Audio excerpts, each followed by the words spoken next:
Good evening, everyone, and welcome to episode 8 of Malt Magic Campaign 2. Hope you are all well and buckled in for our first aerial encounter of, I think, Malt Magic. I don't think we've done a skyship encounter or anything like that on Malt Magic before, so this is going to be fun. Oh, no, sorry, we have done one. We've done one. Yes, the vertical sky battle, I do remember now. Ignore me, talking shit as always. Anyway, let's get through our thank yous and shout outs before we dive into this second aerial battle. So, yes, where were we? Rundown, thank yous, when I find my list, because it's all just gone straight out of my head. I'll get better at these intros, I promise. I've only been doing them for 100 plus episodes and still can't get them right. But anyway, let's give a huge shout out to Incarnate, Albo Rodeo and Dungeon Alchemist for all things virtual tabletop and mapping. You'll see a lot of Dungeon Alchemist tonight. You will also see a lot of Incarnate. I've redesigned our airship map and built a new airship design using Incarnate, so that's been a lot of fun. And then for character visuals, you will see some this evening, so a big shout out to Hero Forge for token creation and just helping me to formulate what some of our NPCs look like before I transfer them to paper and try and do some sketching. If anybody caught Stick's stream last night, I was talking to Stick and the team about that and a few others on there, so that was a lot of fun.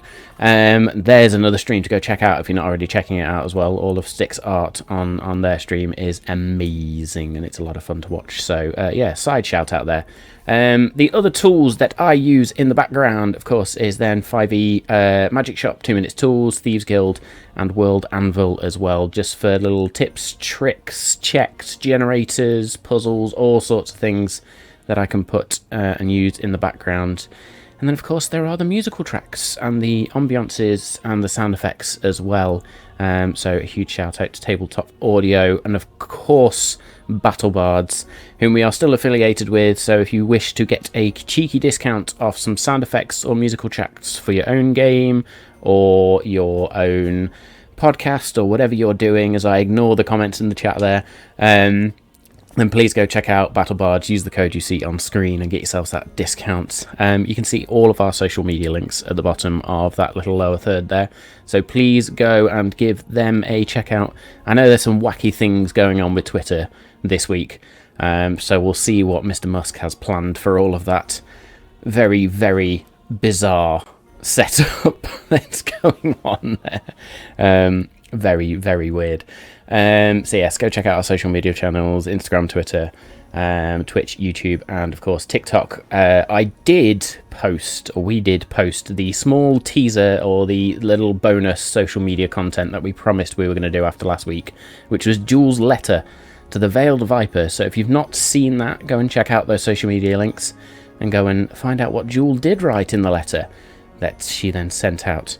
And of course, join us on Discord as well. I have failed this week. I made a to-do list of things I need to do for Malt Magic, and one of the things was Discord and start to publish some of the old maps and NPC character sheets and NPC visuals into Discord. I haven't done that, so I'm going to start to do that this week, just so you can start to see all of the things from Campaign 1, including some of the maps we used for the temples and some of the dungeons. Just so if you do want to use them, crack on. Not precious about it, but you can go and then sort of relive Nile in your own way, however you want to do that. And then the final thing to talk about is, of course, the fact that this episode and all of our other episodes will be available on YouTube and, of course, our podcast as well, on your podcast platform of choice, as I always say. And that's it. Nothing else for me to shout about. The only other sad news for tonight is that we are a player down, but it's for very good things. So Samau is off working, as always, being a very busy beaver. So we will miss him this week, but he will be back next week, which means Danny and Dave will be Jaegering Karsis for tonight. And with that, I think that's all I need to say. So, my usual warnings, as always, apply. There will be adult language and most certainly adult humour. Buckle up. Let's roll.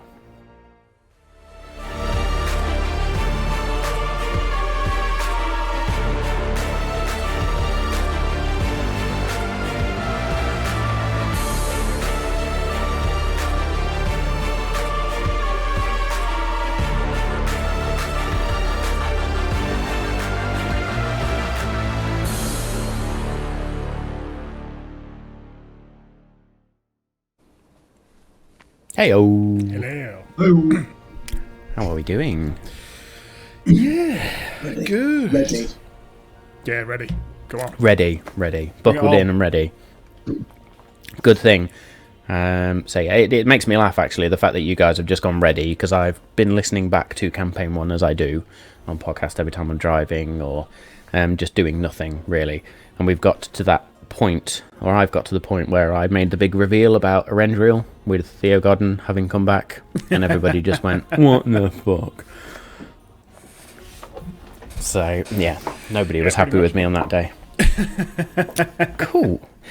So yes, let's run down our lineup. So I am Matt, I am your Dungeon Master and the at least physical and emotional extension of Cog to some extent. I'm Dave. I play Jewel of Shadows, the female Tabaxi rogue. And I am Danny, and I play the UNT sorcerer Lex Ordo, and will also be fuddling through Cass's character sheet during the fight. I'm glad you said character sheet there, because that would have been a whole different stream. Well, I'll fiddle through his pants if he lets me, to be fair. That's about to say, I mean, Carsis would do a hot tub stream, no problem at all. I don't know if I've got enough hands to handle it. Yeah. Yes, Carsis is a very, very interesting... Plot twist, he has a micro shall we say. penis. They, remember, they, them. Oh, fuck! Do the klaxon. So there you go, that's Bonk me. penalty drink right there. I was going to make the joke. I was going to make the Austin Powers joke of, he's like a baby's arm holding an apple. Very good. Cool. So last week, of course, the big event was getting out of Thalis itself. Sort of a few things to tie up while we were in Drakios' estate, but then you were led to the big crates with some symbols of them, which was reminiscent of maybe past characters from past campaigns and different things that have been going on there, and seeing how the world is expanding beyond Nylin now. Boarded into those crates, locked into those crates, quite literally sealed into them, and then were all of you were released onto the sort of under deck compartment, the storage deck, if you like, of an airship, a skyship, where you found a number of other crates, a lot of sort of stock, storage, trade, goods, all of these different things in there, but also this huge, great contraption in the middle of this lower cargo hold, if you like, storage deck. Met a Minotaur sailor, yeah, we'll use the term sailor, still on a ship, who introduced themselves as Semphra, and you also met Tyragard, their sister, indeed. Can't even read my own notes, which is all good fun.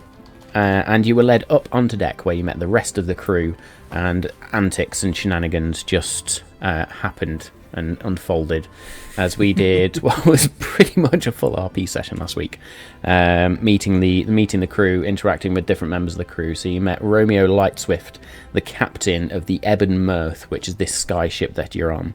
And to remind folks, the sky ship is actually very reminiscent of a normal sort of galleon, if you like, or a smaller type of galleon, but where usually seafaring vessels just have the masts and the sails sort of 1, 2, 3 in front of each other. There's also these sort of wings, if you like, that came out which were again sails. They came out of the side of the ship.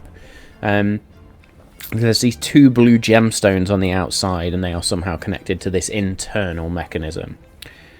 You also then met Dis, the ship's engineer, if you like, who was connecting up power cables and trying to give the ship a bit of a boost of power, and just make the power distribution a bit better throughout the ship. Lex decided to give Dis a hand and fucked it up, and decided to continue to give Dis a hand and almost fucked it up again, but eventually got there with the help of Cog and a few others. And at this point, Dis and Lex have formed some sort of nerdy relationship, which I absolutely am here for every day of the week. Being the nerd that I am, fully enjoyed that one. Jewel decided to take a jaunt up the mast and go into the Crow's Nest, where you met one Crodmar Runeseer, the dwarf spotter of the Ebon Mirth. This individual who everybody loved, very, very much an introvert, socially awkward, but lovable nonetheless. And Jewel had a quiet but interesting encounter watching the sunset from the Crow's Nest.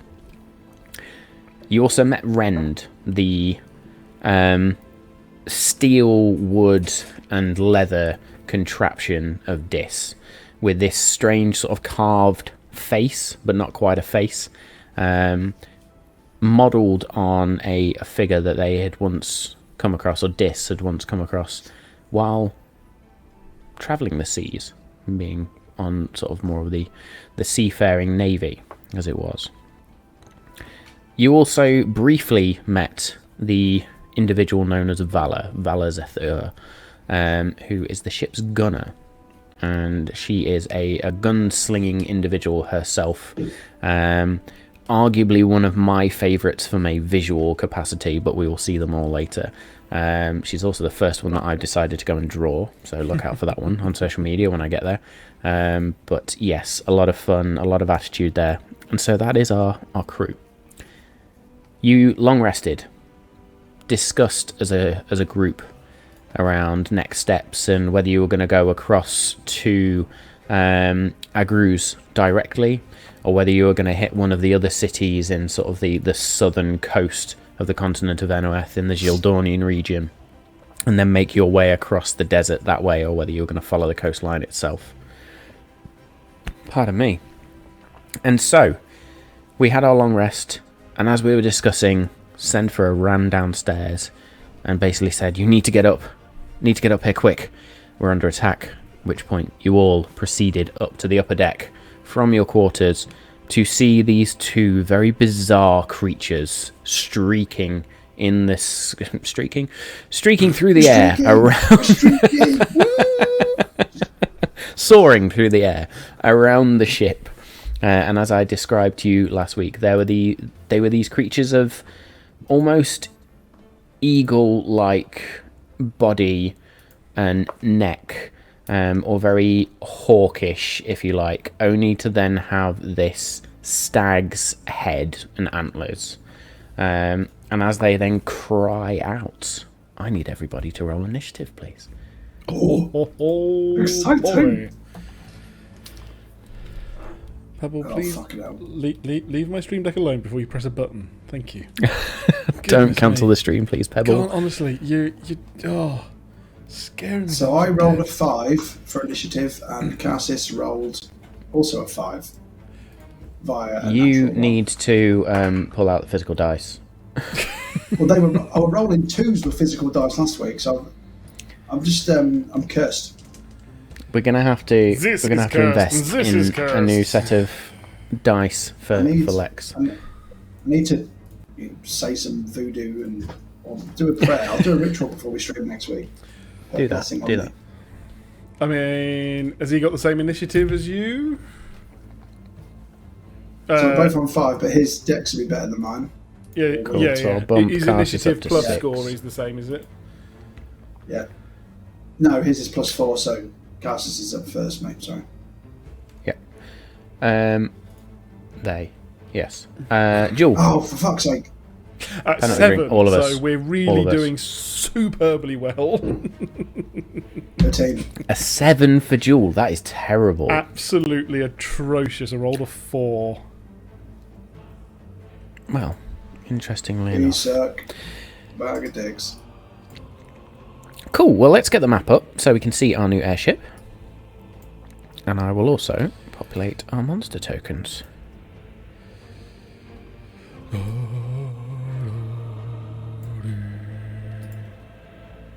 We are sailing. Oh, damn, what is that thing? And we're going to stick another one over here. Pigeon A and Pigeon B. Love it. So, yes, first up, then, as we launch into this, is the newly named Pigeon Bee. So this is the one that's just streaked across the top, or sort of almost done its own warning shot across the bow, if you like, as Valor's then just with 3 shots, and it's come streaking across to here. So it's going to, and in fact I can turn this one and make it look awesome instead. It's going to turn this way, and then it's going to go, what movement speed have we got? Ooh, a lot of fun, 60 feet. So instead it's going to see Lex all the way over there. It's going to go, ooh, move the token up 5, 10, 15, 20, 25, 30, 40, 45, 50, 55, 60 to there. Ooh. So it's going to fly straight towards you. And it is going to attempt to make... No, that's fine. I was just going to see if it could do that special move, but it can't because it's technically not died. So instead, like a seagull at the it's going to do a 2 attacks. It's going to do a gore attack against you first. Pidgeot does not do core attacks.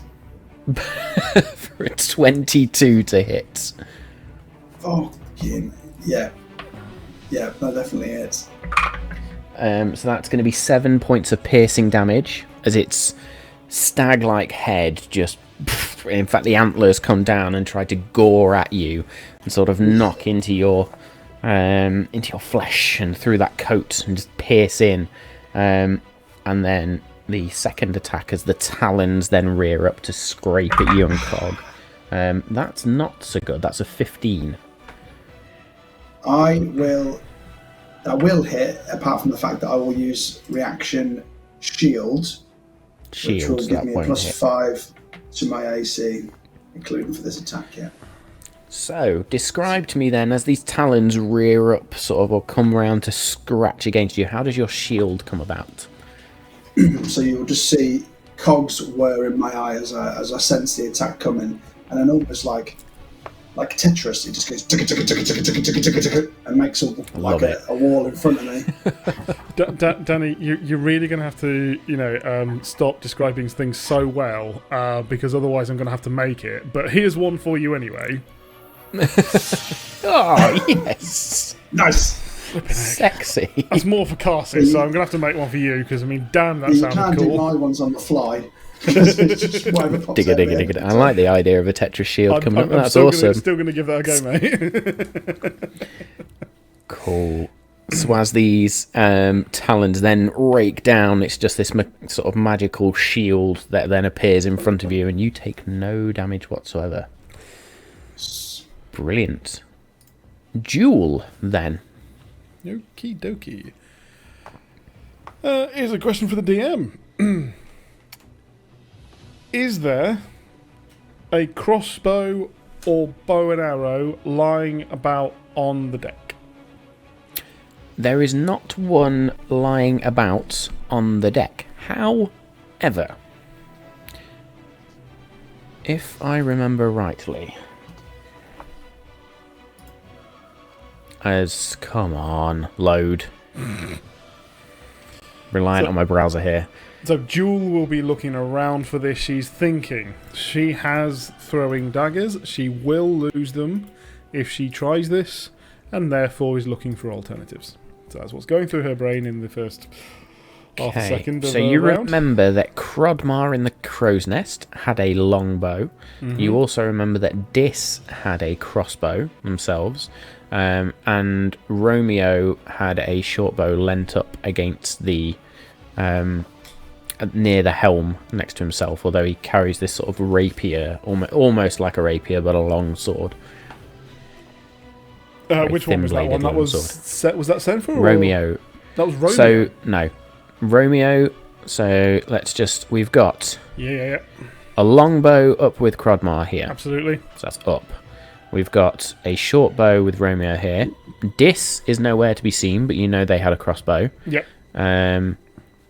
And then Semphra and Tyragar are literally on the mangonels right now, almost seated behind these mangonels, or next to these mangonels, and Valor seems to be sort of giving commands over those two.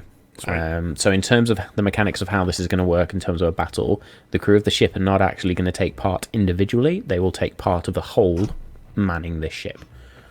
Awesome. Okie dokie. For the purposes of this, I'm going to assume that Jewel looks up and sees that Crodmore is probably already holding his longbow. Mm-hmm. So she looks up. She will look back towards Romeo, and then she will therefore...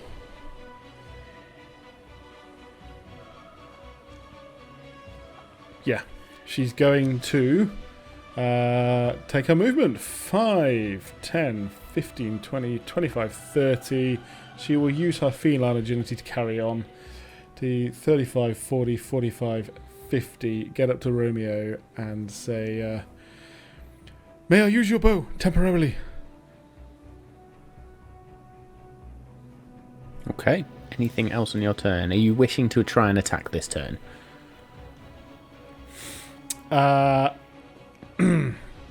Depends if it's going to take more than... Well, the bow is just like there, ready to use. So, do I get a nod from Romeo? Maybe. And do you know what? Because they're not taking turns. Yes, I'm not going to be a dick about this. Sweet. Yes. So right, yes, I will grab it, assuming that is a free action, or even if it's a bonus action. But hopefully free action, because it should be in my quarter. Free. Pick up and fire at Pigeon B, just because I want to call it a pigeon, because I'm in a weird mood. And I will fire. So, are we taking this as a standard? Was it a longbow? Do you say, or short bow? Short bow for Romeo. So, if I'm just going to add one to my inventory very quickly, so that I can absolutely utilize it. And while I do so, short bow. And standard one, add to my equipment, and then presumably if I attach it, there we go. Happy days. Right. So 80 feet should be 5, 10, 15, 20, 25, 30, 30. I could have used the ruler there, couldn't I? Cool, just inside. Lovely. That will therefore be to hit 10. Does not hit. Cool. As you sort of duck down, just so you can fire this underneath the two sort of lower sort of cross beams of the masts and the sails, and sort of fire it as I spit into the mic there. That was always clever of me. And fire it across, and it just catches part of the breeze somewhere as the ship lurches slightly and flies off. Cool. As a bonus action, then I will take the rest of the moment to see how PB is flying about next to Lex. And I would like to make an insight check against its deception check, please. Okay. This will be for insightful fighting to give me advantage on the rolls. 10. Absolute fucking garbage. What is my insight? 6. Failed. Is that 2? So that was with a 0 modifier on that as well, so it was just 10 I on rolled the a dice. 2. Eesh. Not rolling well today. That's everything. Very good. Karsis, then. What are they going to do? It's pretty obvious he's going to blade song it straight off, isn't he? So, for fuck's sake. Dave, take over. I can't. I've lost my brain now. Fuck me. Please, Karsis. I will do blade song. So that's his +4 to his AC, to their AC, the walking speed plus 10 extra feet, advantage on acrobatics check. Oh, okay. That is sexy. I'm all for it. How far away is he? And then seeing the one that attacked Lex, he's going to turn to that and firebolt it. Nice. So, just in terms of logistics here, Karsis is about sort of a 5 feet drop at least down, so Karsis will probably have to move up the stairs to try and get a clear shot at Pigeon B. Deal. Good stuff. So +6 to hit with that. Let's see. Come on, be better. Be better at dice. 16 to hit. 16 is going to hit as this bolt of fire just streaks out from the 1d10. sword that Karsis wields. 5 fire damage. 5 fire damage. Now, let me just look. And it is bloodied. It is dead. These flames lick across the feathers. And you hear this sort of strange, deer-like moan coupled with a screech. And it is bizarre. It confuses your Sounds very awful. brain for a second at the sound. I'm not even going to try and replicate it because I'll just make an absolute fucking mess of it. But yes, my animal sounds, not so good. I can do stupid voices, not animal sounds. I'll work on. Very good. Anything else that Karsus is doing? No. Okay. This is when our chat lights up. If Smell was watching, like, no, do this.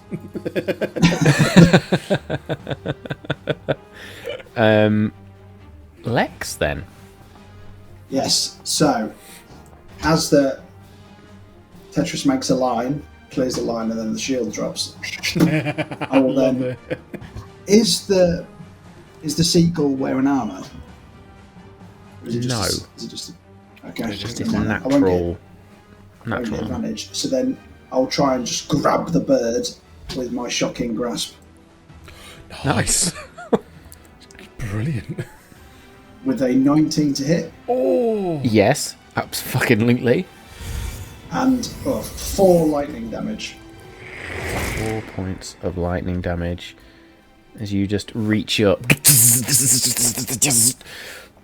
These sparks fly through your grip and into the beast in almost comic fashion. You can see the black outline skeleton creature, black outline skeleton creature, and yeah, then you release this creature as again it screeches out in that strange sound. Anything else in your turn, Lex?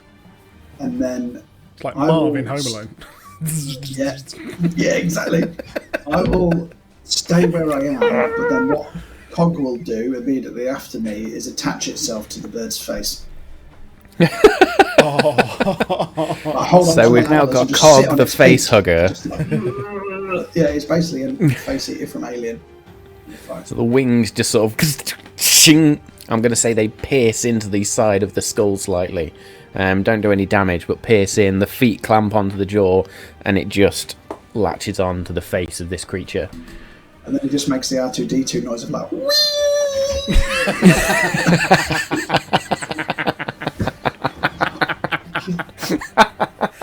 Oh my god, that was even better. Amazing. In which case, over to Pigeon A. Oh, Jesus. Oh, mate. So Pigeon A then is going to turn this way and is actually going to streak towards Romeo. 5, 10, 15, 20, 25, 30.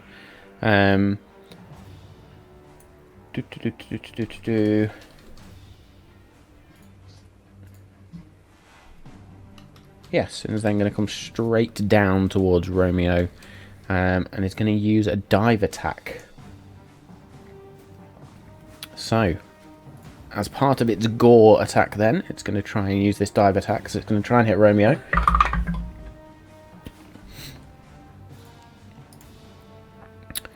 It's quite a brutal attack when you think that about it. is- If it's got like the speed of a hawk as it descends, but then it's got antlers. That's Yeah.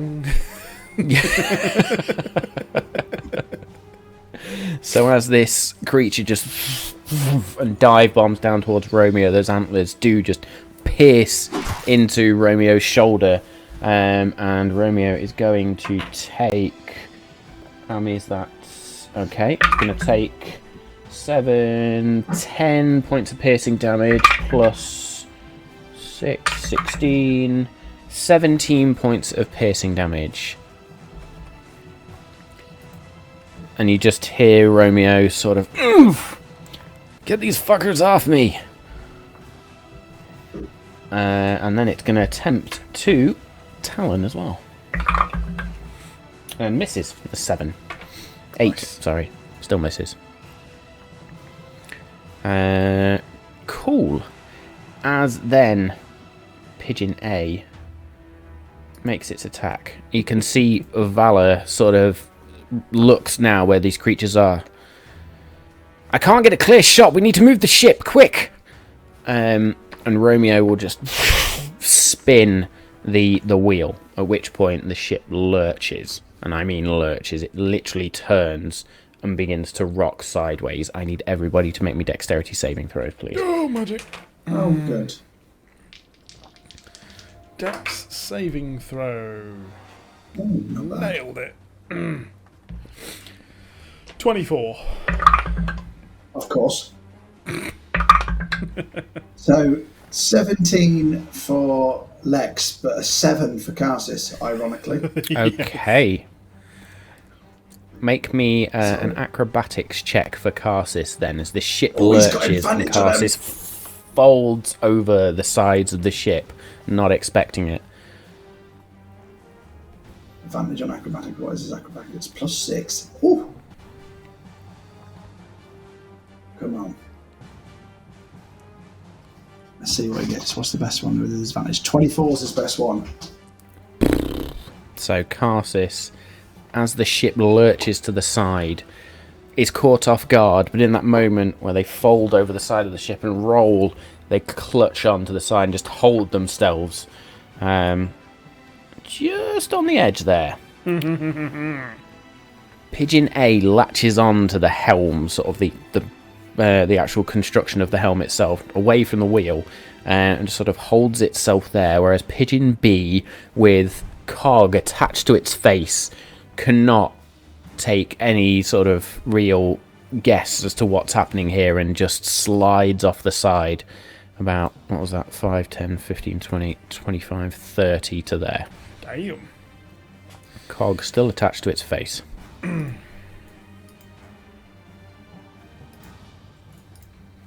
So as the ship lurches and just travels very quickly sideways. And with that, we are then over to Pigeon B, who I'm going to, because it can't see right now, so it's going to make some form of fucking check. And gets a natural 20 anyway. So I'm actually going to say its action. It's not going to make a check. It's going to use its action, and using that natural 20, I'll say it's a strength check to shake Cog off. So we'll need a contested athletics check for Cog, which is just a d20 plus strength modifier, of course. So that's a 23 for Pigeon B. It's plus 0 for strength, so that is a 13. 13. So Cog gets thrown off. We'll say Cog goes 5 feet to there. Cog has wings, so does not fall, and is fine. But that will be Pigeon B's action. It's then going to turn... Oh, detach Cog. Now the attachment on Owlbear works. And then we're going to go again. We're going to go... In fact, no, Cog's there. Fuck it. It's going to attempt to gore Cog. No! 8 to hit with the gore attack. Nope. And a 21 to hit with a talon attack. Yeah, that one will do it. So that's going to be Oh no. 5, 7 points of piercing damage as those talons just... And the sound of bone on metal just screeches out. Cog only has 5 hit points. So is that Cog out? Shit. No! Is that Cog's hit points gone? Yep. Okay, you would see this little ball of metal just the wings, legs, and this golden ball just drops. Shit!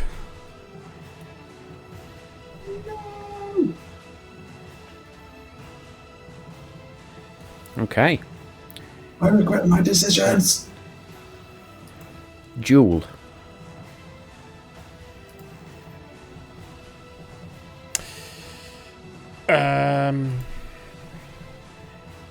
Okay, well, actually, Pigeon A is not actually within melee of me at the moment, so I'll shoot Pigeon A.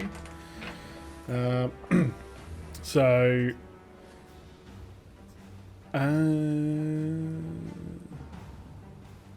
from where I am, or do I move 5 foot left to be able to fire at it? Is it like Romeo you can you can fire at it. Fine. So I will steady aim to get advantage.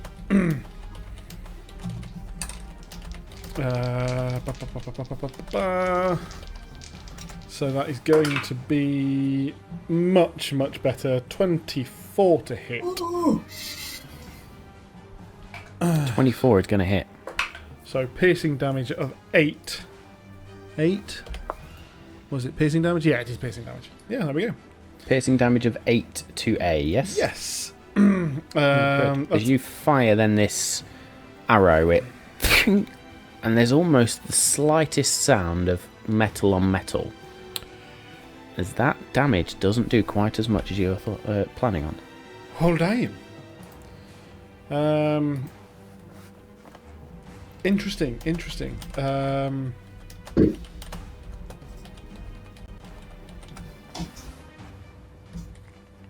Cool. That's action and bonus action, and I've chosen not to move, so I am done. That's me.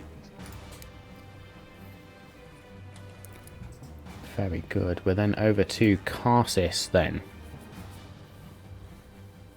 Just out of interest, So, no, yeah. I'm in trauma. I'm in trauma with Cog. I don't know. Does Karsis have anything that would actually, like, I don't know. I literally have no idea. Telekinesis, feather fall, anything. He does have feather fall, yeah. I mean... Does Karsis care about a golden snitch? I don't know if he does he?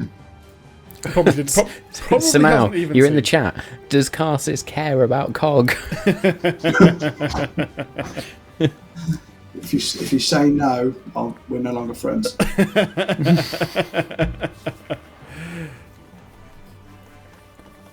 It's one of the things. It's almost like the end of the Harry Potter books, where it's just like, just shoot Cog out the sky just to make sure that it's all good. Can we not relive that emotional trauma that we all went through? It was horrific.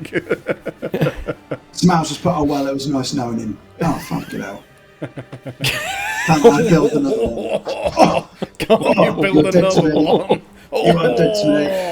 There we go. So Karsis is ignoring Let's go Cog. with the ship. Yep. Karsis, let's go with the ship and plummets to his death.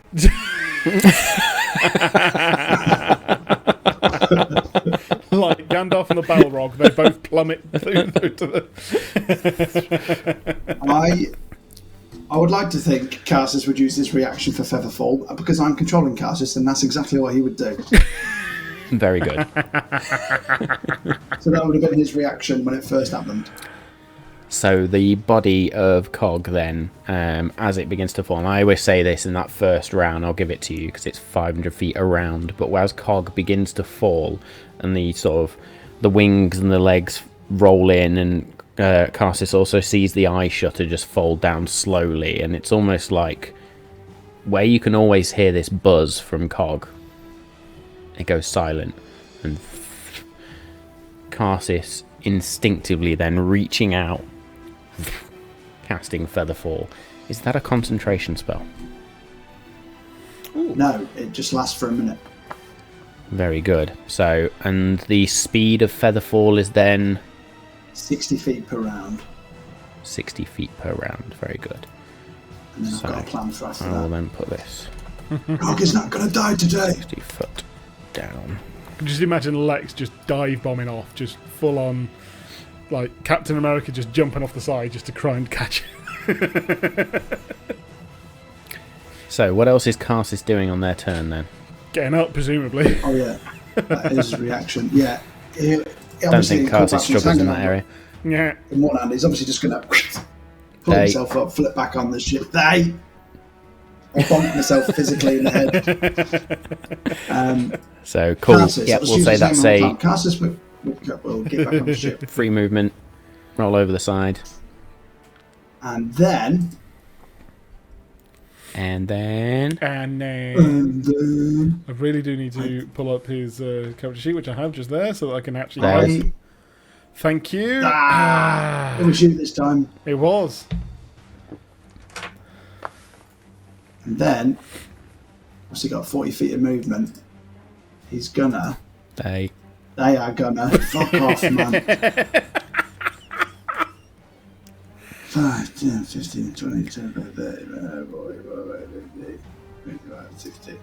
Gone after PA because he's messing with the helm of the ship. So he saved Cog, but now he's messing with the ship, so he's coming over here. I'm 60 though, so I can't get him with my sword. So it's going to have to be another fire. Movement and action. Another firebolt, isn't it? Another firebolt. A bonus action? You've cast Featherfall. Balls. Fire. So Featherfall is a cantrip or a leveled spell? I can never remember Featherfall. It is a first level spell, so Firebolt is a cantrip. Okay, in which case you can cast a cantrip, as long as one is a bonus action. Yeah, they're all actions, unfortunately. Isn't it? Featherfall is a reaction, so you can cast Firebolt as your action. Yeah, but he's moved, unless I missed something, Carsus has just moved 60 feet. Oh, yeah. I moved too many feet so anyway. Listen again.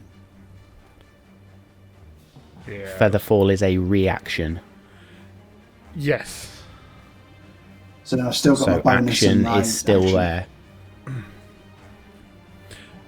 Either way, he's getting a Firebolt, right? Because you would have to use your... But what I'm saying is, he's moved more than 30 feet, so he has to move sorry. back to Yeah, 30 sorry. feet. Thought there was a dash there. Yeah, no, cool. I've moved back. I was going to say, I didn't think I that was a don't know why dash. I doubled Alright. my speed rather than just adding 10 to it with blades. Oh, of course he gets 40. Yeah. It's a natural Blade 20. song on, yeah? Oh, Yeah. Nice. Natural 20s with 26 to hit with a Firebolt. double them dice. Double Double dice.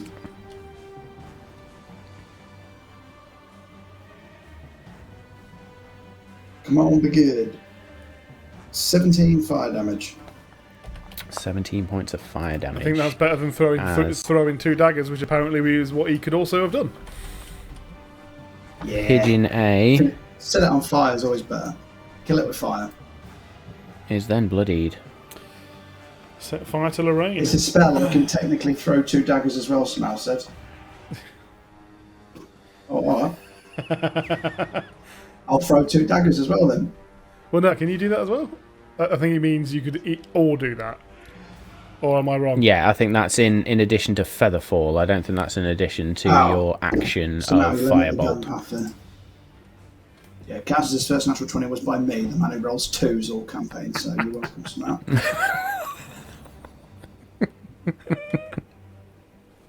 Nailed it. Awesome. So, anything else on Carsus's turn? No, because I'm scared of touching his character sheet anymore, so that round didn't go very well. So then we'll leave it there. That's fine. Cool. Excellent. In which case, it's then over to you, Lex. So, your ally. And you feel that connection. Gone. I will use suggestion on the PB. So that is a Wisdom 13 saving throw, and if you make the save, Matt, me and you aren't friends either. I'm looking up the suggestion spell currently. A creature. Fantastic. So that is a what, sorry? Wisdom 13. It's a bird, it's not going to have wisdom, is it?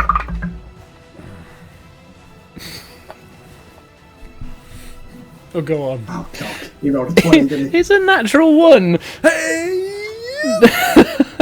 Yes! And I laugh.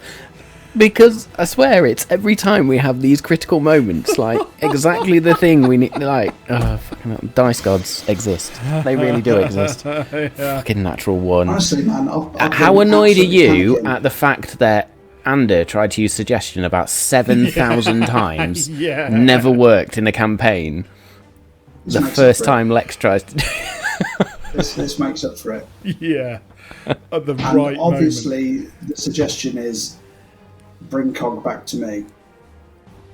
So I don't know if it has to be like a one word. No, it's not command. It's just Suggest a course of suggestion. activity, limited to a Nice. sentence or two. Very good. So immediately, this creature just wings fold and it streaks down 60 feet, which is its fly speed, and just catches the little golden ball that is Cog. Wow. Mate, that is clutch. That is proper clutch. Oh, yeah. And then it will be nobody touch that bird until Cog is back with me. Yes. There's anger. There's Yes. anger. So I know that's meant to be on its turn, but it's fine. I just wanted to make sure we covered that off now. It is then Pigeon A's go, unless you want to do anything else on your turn, Lex. I will move to the nice. edge of the ship. Yeah, move to there. So you're running as close as Stand there you like can. Oliver Twist. Please, sir. I'm just waiting for Cog. Very good. At least Pigeon- he didn't do the Batman thing of drop her. Oh, poor choice of words. You know. Poor choice of words. Very good. Yes, sorry. Pigeon A is not looking great, not happy, not healthy, and is so just going to 30 feet up and then 5, 10, 15, 20, 25, 30 across to there. Now, because it went 30 feet up and is flying, it does not invoke opportunity attacks anyway, due to its flyby capability. So it is then 30 feet over there. It is then Pigeon B's go, which is catch, and that can't move any further, so that's all it can do. Jewel. Will have tracked PA. Mm-hmm. And we'll take a shot. With the short bow. With the short bow. With steady aim. Yes, now we're talking. Nice, so that was advantage, and therefore it is a 19 to hit. 19 will hit, as you just stalk this creature and then... For 5 points of piercing damage. reduced. Is that Yeah. non... Yeah, so non-magical weapon. Just... Yep. So there are these 2 arrows now in PA, but A is very, very bloodied at this point. There is blood just dripping away from this creature. Very good. What I forgot to do in that moment then, and we will do it now, is the ship's turn. Aha, nice. So at this point, we'll say with PA having drifted across, Lex, you shout out your command and Valor just touches Semphra, and Semphra sort of angles the mangonel down and off as Tyrigar then brings this second mangonel and aims round towards where PA is. And where did I put that stat sheet? There it is. So, I'm going to ask one of you to do this, please, and I need somebody to roll me a d20. I shall roll a real one if that's alright. Okay, this is going to be Jules' metal dice. It is an 8. An 8. An 8 plus 5, which is 13, and that is the magic number you needed to hit. As Tyrigar swings this cannon round and just... And you can see this stone launch out, and there is this streak of blue that follows, as this is some form of magical mangonel. As this stone soars out, I need you to roll me 5d10, please, Dave. 5d10. I mean, Which is kind of pointless. I'm I was going to gonna point that say, out right now. Yeah, I mean, surely this is Well, just unless gonna you be, roll ones. just going to be dust and splatter. Right, 5 of these. So it's already a 10 on the first one. Okay. 6. So, I mean, let's see how much it would have been. 3, so 16, 19. 27. 27? 29, is there one more? Yes. Maybe. 29 or 31, there you go. Okay, either way, this magical stone punches through this creature, and there is, like, kind of shooting a pigeon with a shotgun at close range. Yeah. The PA is literally bones, feathers, and antlers as they all just drop. And that is PA done. It is then going to take 2 rounds to reload that particular weapon. So Tyrigar's Mangonel is currently out of action for 2 rounds. Very good. We are then over to Karsis. What are they doing in this moment? Well, given that we've got to wait for Cog to be brought back, I think they will... Hey, got it. 20, 25, 30, 35, 40. There. So then when Cog is handed back to Lex, Karsis is preparing an attack with his blade. I mean, can hold that action. Yeah. Can't they? Yep. So they're going to hold a sword Sorrow attack. Song comes out then. Yep. And Karsis just waits, watching as this creature down below 60 feet begins to turn and angles back up towards you both. Lex, then, what are you doing? Just waiting? Are you readying any action? And what I will ready, as Cog is handed back to me, I will... Because if it's when he will it work where if I ready an action, Karsus is still going to go first, isn't he? Mm-hmm. Yeah. Well, you'd almost. I mean, in the timing of how this will happen, you would both take that action at the same time. The minute Cog is with Lex, but in terms of rounds and turns, it will be Karsus first, then Lex. Yes. Yeah, okay then. So what I'll do, I will touch myself in preparation and give myself Dragon's Breath. Ready to launch. Shit. Ready to launch. I love that it's just going to be thank you. Bah!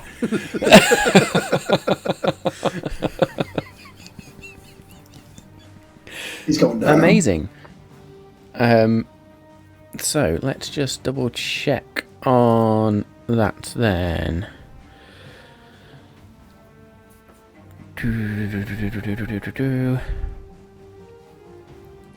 So best of its ability. That's for 8 hours. Yep. So either until it's completed its course of action or 8 hours, whichever happens first. Suggestion. And it's basically going to be its full turn as well, isn't it? Hang so on. it is No, then Pigeon I A's need go. to call myself out. I can't use Dragon's Breath because it's concentration, so a suggestion. There you go. So I In can't fact, use- we should have put that on. I can't use Dragon's Breath, so I will ready a Shocking Grasp instead. Nice. So, So your I'll take hand it just one begins hand. Even to funnier, yeah. Take the one just hand. begins to spark with energy. The shady doesn't count as a cardiac arrest defibrillator for Cog, but I don't think that works. So in this moment then, as the anger definitely shows on Lex's face, Yeah. Pigeon B comes streaking back up 30 feet level, and then the 5-10 feet to there, where it deposits Cog into your hand, Lex. The lifeless gold orb now just dunk drops into your hand a dead weight, as Karsis then stabs, and because it's a held action, I need to double check on 2-weapon fighting. I think you only get 1 strike if it's a readied action. Okay. Yeah, you do. Because that was the one thing that fucked over 2, Darnell. Yeah. I don't say fucked over. He didn't really hold much, but it was just one time he held it and was like, oh, shit. That's 22 to hit. 22 will hit. And then 1d6 plus 4. That's 7 points of piercing damage. Now, because of Blade Song,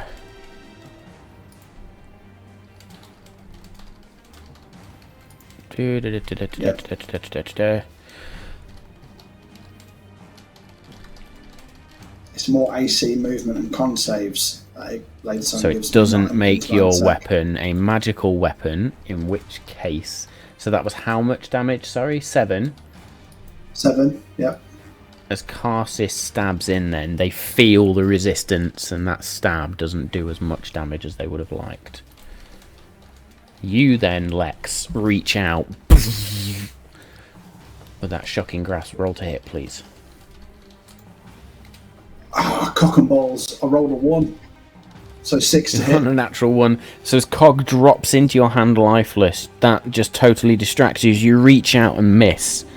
And just focus in on the lifeless little buddy. Ooh. No, never mind. I thought I had something I could do, but I didn't. No, I thought I had something I could do, but I didn't. I don't. Okay. So your concentration then gone as Pigeon B has used their attack. Sorry, used that.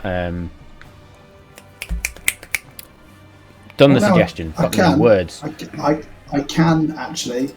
I'm being a pleb. I can use my sorcery points to do seeking spells, so I can re-roll the attack. Sorcerers, go for it, sir. Nice. Boom! Don't Come be on. shit. 15. 15 will hit as that distraction for a moment, and then it's almost like the cogs around you guide your hand as your spell. And that usual, when you're casting a spell, the cogs that form around you, it's almost like they latch onto your arm and just one turns where your elbow is and just guides your hand as you stare down at Cog and latch onto this creature. Roll damage for me. 4 lightning damage. 4 points of lightning damage. 4 points of lightning damage. As that arcing sound, almost like a Tesla coil, just beams out as you connect, and Pigeon B is now bloodied. They're pretty hardy, aren't they? So that's took some damage, Pigeon B. They are. Cool. Semfra is at this point just going to turn to Vala. I have no clear shot. I cannot aim. Tell them to move.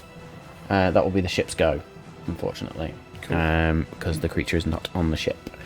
Jewel, then. Is the sail down, or can I see... The sails themselves are down, but you can see underneath across to the same level. So you could see Karsis and Lex quite clearly here. Okay. Pigeon B is behind them, so at least 3/4 cover, I'm going to say, if not full.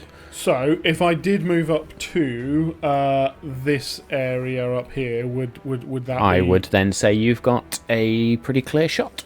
Sweet, let's do that.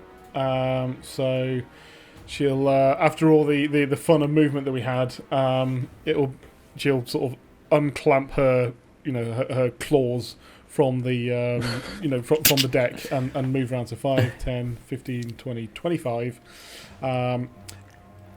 Still within melee with Lex and Karsis. It is still within melee, technically. It's in melee range. I'm going to say you will have to use, because you've now moved out of the region, you do need to pick up an arrow out of the quiver. I'll which pick you've one not up as I picked pass. up. Yeah, so I'll pick up one so, as cool. I pass. That's fine. Yeah. So free action. Fine. Very cool, thank you. So that is going to be... so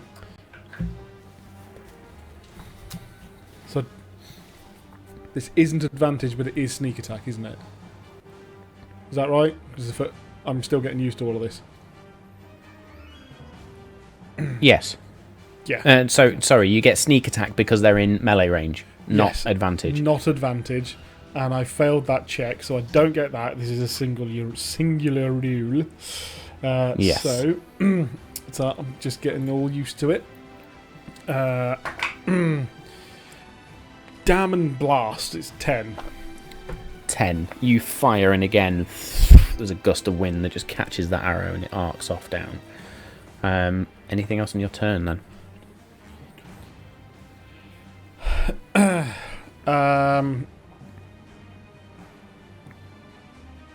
Yeah, okay, so I'll then move 5, 10 back. Okay, you move 5, 10 feet back. Karsis, then. Bonus action, Shadow Blade, considering my normal sword does not work as well as I would hope it would. And then I best roll to attack with that, no. Where is it? 2d8 psychic damage, so I'll just roll to hit with that. Where is it gone? Did it hit? It doesn't tell me what the roll to hit is. So, sorry, on Shadow Blade, it should do under your... I'm being stupid. Sword counts as a simple melee weapon with which you are proficient, so it will be the same as attacking with... Sorry, not Sorrow Song, Nice. Tears of Sorrow. Nice, thank you. In that case then, +6 to hit. Coming at you. Be good, be good, be good, be good, be good, be good. 18 to hit. 18 is going to hit. So as Karsis sort of casts this spell, they flip Tear of Sorrow into their offhand, and this shadowy blade forms in one hand as that orange light sort of glows between the horns, and you strike in. Damage, please. For 14 psychic damage. 14 points of psychic damage. You feel that blade just swipe through and clean through as a great gash just opens up, almost bisecting this creature. It is barely alive, but still up. If you wish to use two-weapon fighting, you will have to attack with Tear of Sorrow now.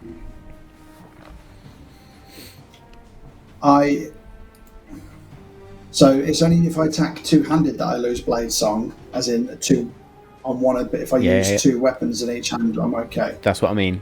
So yes. So if you want to attack now again using two-weapon fighting, it has to be your offhand weapon, which is now Tear of Sorrow. Yeah. Why not? Why not? I wanted Lex to get the killing blow, but looks like it's going to be Karsis with a 20 to hit. 20 will hit. Now depends on the damage that you roll. 1d6. I roll a 6. I get to add the modifier or not? No, not for that one. No, just 6. So when you're using two-weapon fighting, the first one you get your damage dice plus the modifier. The second one you just get the damage dice with no modifier on it. So to flavour this then, as Karsis swipes across with his Shadow Blade, they then stab in with Tear of Sorrow, and it goes in deep, and they feel that they catch the heart. And in that moment, Karsis then sort of jumps up, plants their feet against the chest of Pigeon B, and does a backflip, drawing the blade back out, lands both blades out in full theatrical moment as Pigeon B just spirals down and disappears into the clouds. And we are out of combat.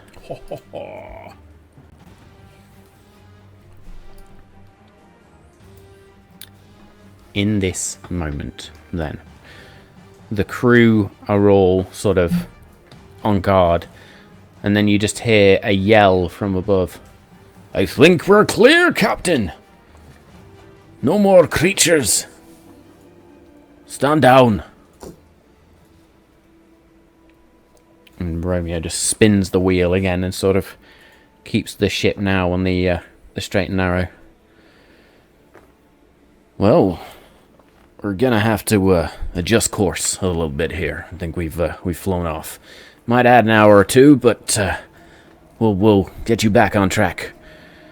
That was some good shooting. Can I have my bow back now? Or, well, you know what? You're quite a dab hand. If you want that, I'll buy another one. You keep that. Pretty good. That is very kind. Perhaps I will keep hold of it while we are on the ship, but simply alone. Fine. Awesome. Thank you. May I? Pointing at the quiver. But by all means, yeah. Have it for now. I think there's what? Well, there's only 6 in there, but we've got some more down below. We'll restock. Thank you. That is very kind. I just realized I would have lost my daggers if I had tried. Thank you. Very good maneuvering of the ship. I was quite impressed. It's a well-oiled machine, shall we say.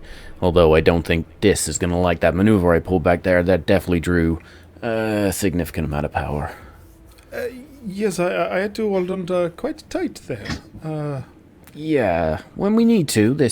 She's quite agile. That is very good. I will go and check on my friends. Just check that everything is okay. Cassie seems fine. I have a question. So I can cast Aid, which increases everybody's maximum hit points and their current hit points. If I cast that on Cog, will it bring them back to life? Or is that a loophole? I'm pretty sure Aid doesn't work like that, or won't work like that. It doesn't say. It doesn't work if they're dead.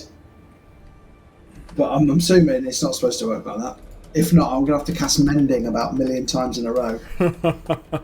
Well, that's also the other question is, can you pour a health potion over Cog?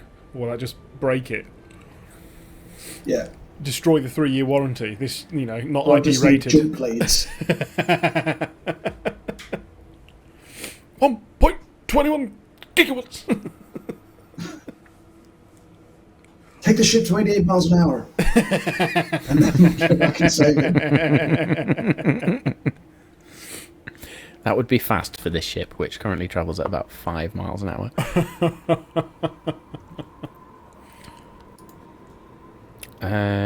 Cool. So I'm doing a couple of rule checks in the background here.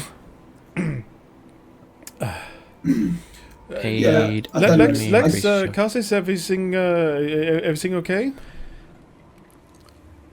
Right. Aid only adds to a creature's current max HP, so it's not a restoration spell, it's a buff.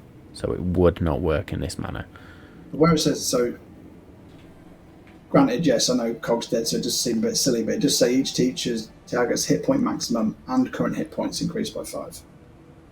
So if I did it to Cassis, he'd go up to full health again, or he'd get 5 hit points, and then he'd increase by 5 hit point maximum. But it doesn't work as Cog's dead. It's kind of increasing the tank whilst it's full instead of increasing the tank and it's empty. If that makes sense. Yeah, but so for example, if I was on 15 out of 20, I would then be 20 out of 25. True. But Cog can be 0 out of 5 and then go to 5 out of 10 because that doesn't matter what Aid is for. Yeah. Okay. Yeah. So it's case, it's one of those things where even if you did it, it's only for the duration of the spell. So the minute you lose concentration or the spell ends for whatever reason, that all goes. I will pour a potion of. He is a living thing. He's not a full machine. Well, so you said you had mending, correct? Yeah, but that's not right, is it? A single break or a tear in an object, such as a broken chain link or like a broken key or a torn coat. So I am going to ask you to, in conjunction with your potion of healing, basically. Okay. Because yes, Cog does need health of some sort, and it is a living creature, but it is also a mechanical creature. So what I want you to do is roll the hit points for your potion.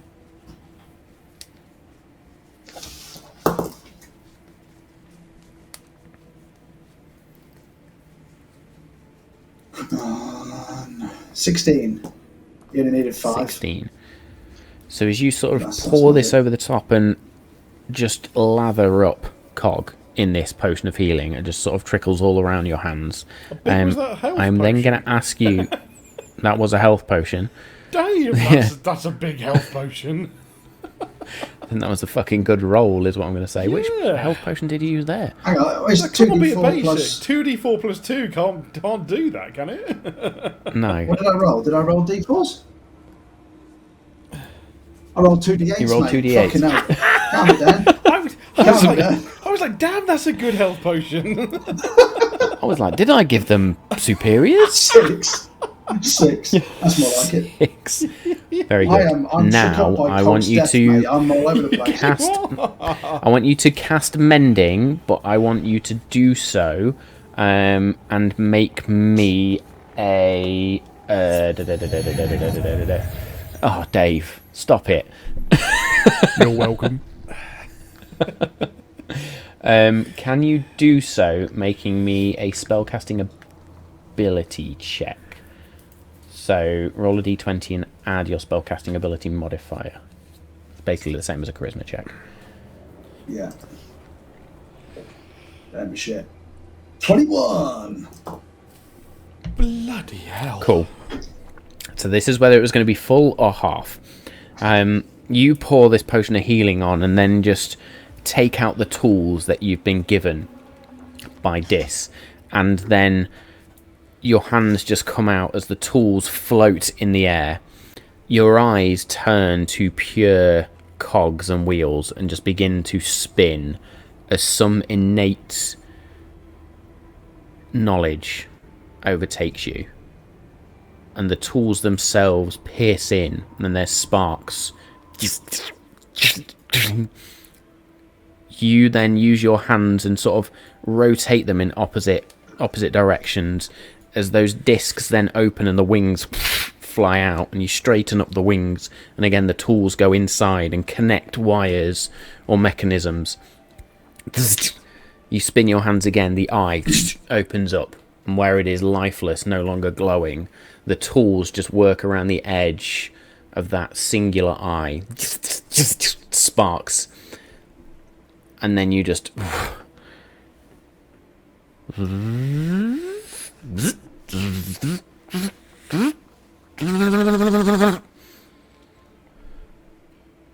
Cog lives. Thank the gears. Don't ever do that again. Lex, everything okay over here? It is now. We had a close call there. What happened? Cog decided to become a kamikaze pilot. Oh my. He took a little turn off the side of the ship and, well, almost went down there. How did Cog get back? I made the bird bring him back. You're welcome, Lex. What? I made the bird bring Cog back. What do you mean? Oh, because you killed it. Yeah, thank you. You did. No. You did steal the kill from me. Well, you see, physics is a fine thing, and had I not caught Cog, it'd be way down there in the ocean somewhere. So you're welcome. Thank you. Well, I am just. Oh, you slowed his descent. Is that what you mean? I owe you a great debt. Hi.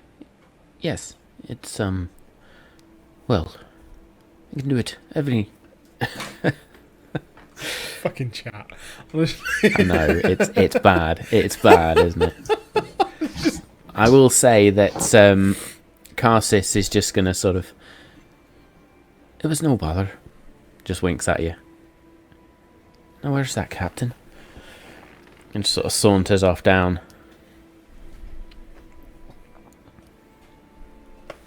Anything else you wish to do in this moment? No, you'll just see Lex like trying to regather himself because he's in an emotional state, and that's not what Lex does. So he's having a mini moment to himself to bring himself back round.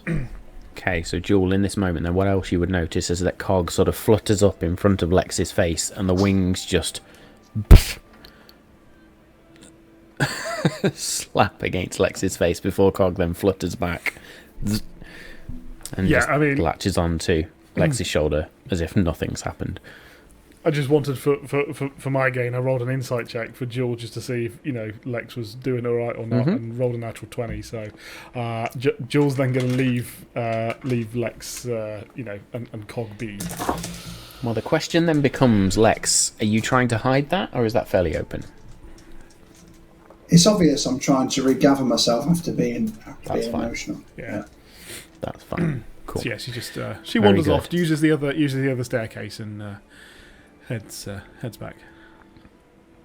Okay, so as your two compatriots sort of wander off, Valor will then sort of wander over. You okay? Everything all right here? She's talking to me. Yep. Yes, it is. It is now. Thank you for your assistance. That's part of the job, I guess. Seemed quite attached to that little thing there. Well, yeah, he's been my companion for I don't know how long. Oh, it's a he. Right. Well, with all due respect, then, and I don't mean to judge, maybe not have it latch onto creatures' faces and fly out over the ocean while we're in the air. I didn't ask him to do that. He did that of his own fruition, but believe you me, next time we're in a fight, he's staying with me. I think the question we need to be asking is, were those things after us or you? That's a very, very good question. Romeo, do you know what the hell they were? Well, no, actually. I've not seen anything like that in these skies in, 5-6 years of flying? That's new. And that's fucking scary. I mean, we're supposed to be secret stowaways on this ship. Only Drakios and you knew we were coming, so either he has a mole, or could it just be a random attack? I don't believe in coincidence. I mean, there's a lot of weird shit happening. Like, you've got Arcanist dying in Thalissa, some weird shit happening east. Like, there's crazy crap happening. I mean, I see a new creature almost every fucking month since the whatever thing, I don't know, what do the Arcanists describe it as, the rifts opened, or whatever the fuck that means. Look, I'm just an airship pilot, a skyship pilot. All I want to do is settle the clouds, get paid, do some trade. I'm not into all this mystical, magical bullshit. Well, unfortunately, we are neck deep in this mystical, magical bullshit right now, so I noticed that you said there were some disturbances to the east. Yeah, so... What do you mean? Well, there's that whole kingdom that came back, 30 years ago now? Yeah, 30 years ago now. I mean, I was, a pretty young boy at the time. I remember the Surge, and lots of things happened, but from what I understand, there's, strange creatures just appearing, and, well, some say strange creatures, some say they were there before. Look, I don't know. You want to head well away from that way. Pay it no mind. Not your problem right now. You've got your own shit to deal with Artemisia's death, so maybe figure that out before you go and take a wacky right turn. Quite literally, right turn. Yeah. if it's something to do with the rifts, it might become a mission of ours in the future. But we'll stay on our current course for sure. As I say, don't ask me about the mystical bullshit. I'll leave that to all the others. All I do is just steer this big hunk of fucking wood that way, this way, wherever it needs to go.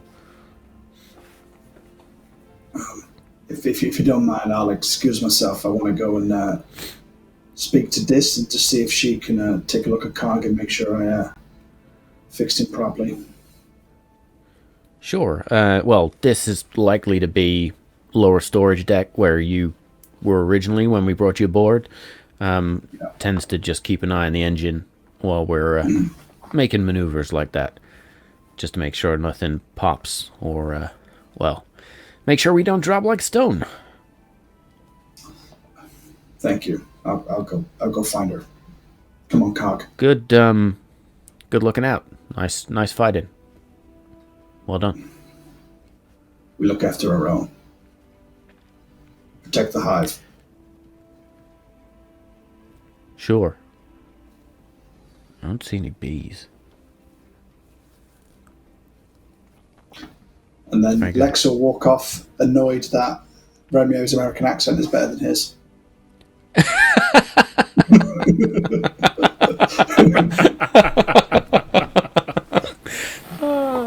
I'm sorry. Cool.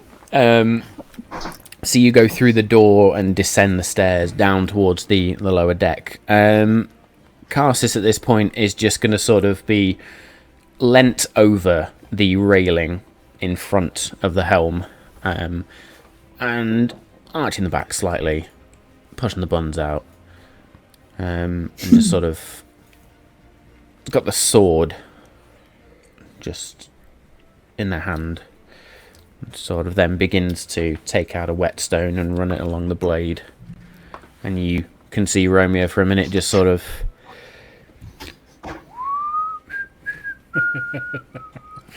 I don't want you to be free.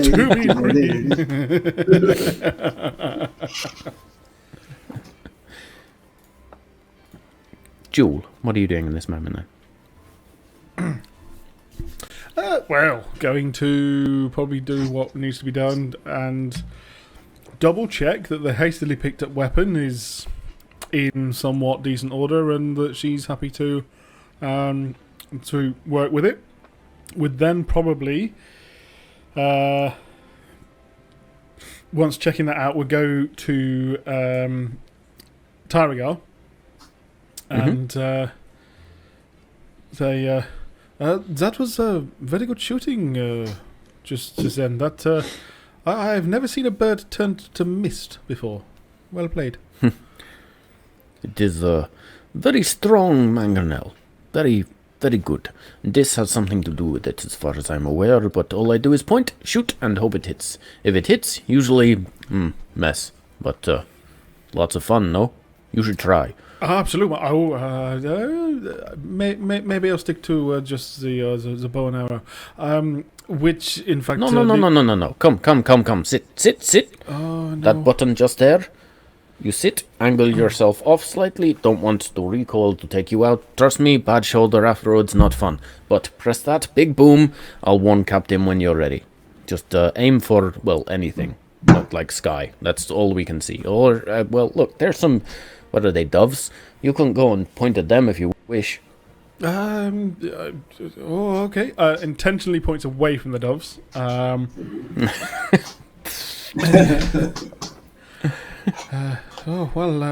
First time for everything, I suppose. Ready? Yes. No, yes. Captain, fire one! Oh. Go ahead. Okay. 3, 2, 1, go! Make me a dexterity check, please. Okay, it's not bad. Dexterity check. 19. Yes.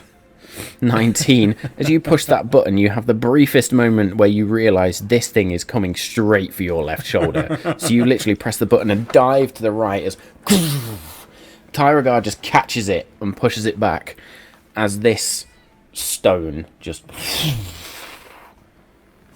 You fucking missed! Yes, perhaps it is not for me. Like I said, stick to the bow and arrow. Thank you. That was enlightening.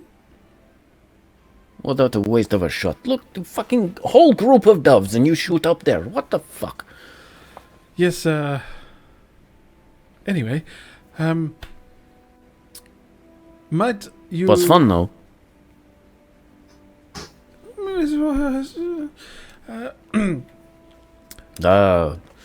Might I be able to get some more arrows? Maybe some down lower decks, perhaps? No, of course. Whoa, the captain's bow. You keeping?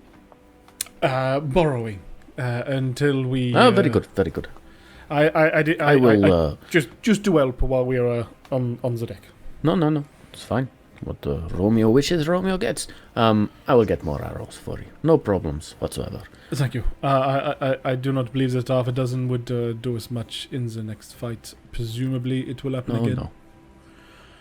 I will make sure quiver is full. Should hold around 20. Thank you. Very greatly appreciate it. Good luck with the you call it a mangonel. Good. Yes. Mangonel. Well, some call cannon, some call mangonel.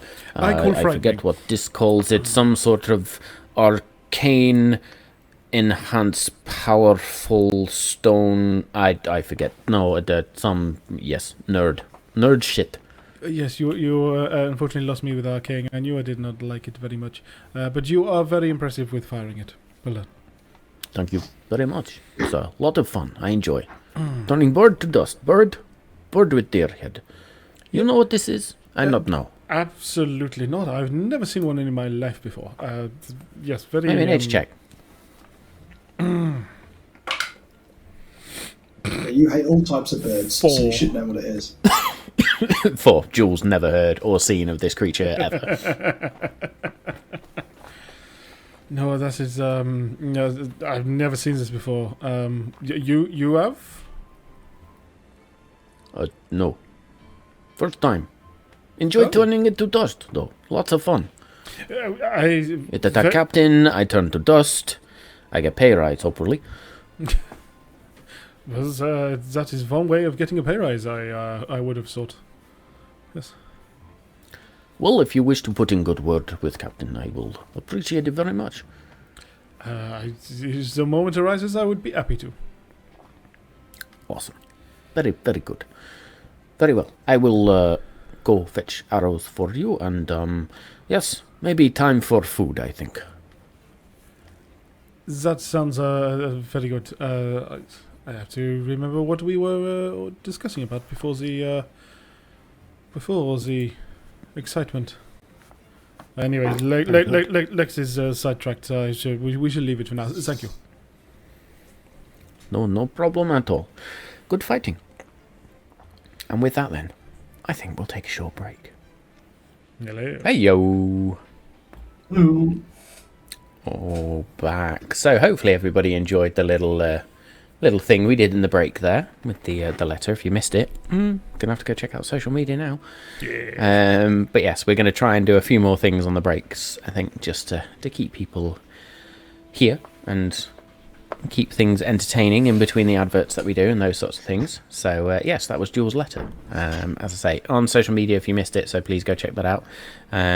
We will see what happens with that in future episodes, so stay tuned. But in the meantime, we have just defeated these 2 creatures.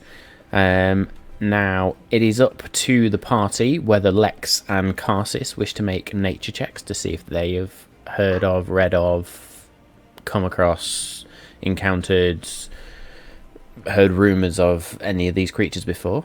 I will leave that up to the party.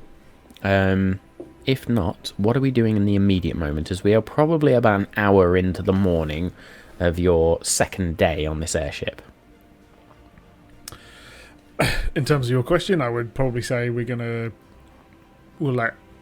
somehow make that nature check next week or something if we want to or need to, but other than that, I don't think it matters. Very good. Lex. Lex rolled a 4, so he ain't got a fucking clue. Yeah, good. Right. Karsis. Sweet.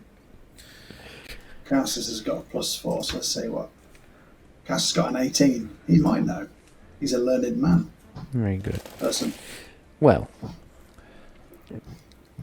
they are a learned individual, yes. So A we learned will person. leave that for... Yeah, I corrected myself. Yeah.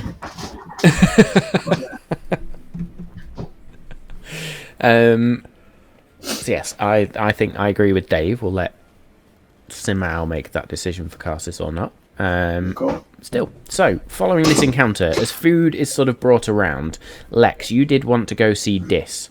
Yep. So you sort of wander down, and you see Dis with her notebook out, and Ren just sort of stood there next to her, and she's chatting to Rend, but Rend obviously makes no response whatsoever, not having a mouth as such. So she's just there. Okay, so that drew a little bit too much power in the aft. We're going to have to collect those wires and maybe route them through to that. Oh, Lex. Hi. Hi. That sounded interesting. Yeah, it was pretty touch and go for a while there. I just have to say, well, firstly, do you need any assistance with any repairs or anything like that? And secondly, I wouldn't mind your help if that's okay. Well, I'm good. This all looks fairly good here. We put a little bit of strain on the engine there, but I think we're okay. So I'm gonna let it be for at least an hour, and then yeah, we'll see where we're at. How can I help you? Sorry. Well, during the fight, Cog was hurt and he powered down, and I brought him back. I don't know what happened. I went into a bit of a trance and a mixture of magic and mechanics. I managed to bring him back, but I would like your opinion to see if you think he's got any lasting damage. The minute you say Cog was hurt, she just flicks one of the eyeglasses down and sort of goes and just sort of looking around him. Well, Cog, do you mind? Does Cog jump down? No, he likes his ball being cupped. He's bundled with this enough. Very good. So Cog just sort of launches down and sits into Dis's hand, and she lets him flop into the other hand, and so well, he looks okay. There's a few marks in the metal which we can maybe buff out, but you say he was hurt? Yeah, he was totally powered down. I don't think he'll mind a couple of battle scars. I think he'd like to report back to the hive of how brave he was, but yeah, I just want to make sure I've mended him properly. His wings seem functional and it seems totally operational. I'm just a little bit worried. Well, I mean, I know very little about the anatomy or construction of this thing, but I don't know, Cog, can you fly okay? She just sort of launches him up, and Cog's wings just...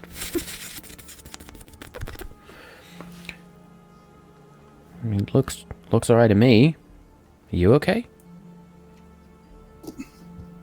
I think I am now. Yeah, it took me by surprise when he went down. I've never seen him hurt like that before. Caught me off guard. You see him as more of, well, less of a machine, more of a pet? Is that the right term? Companion? Friend? No. Yeah. He's definitely not my pet.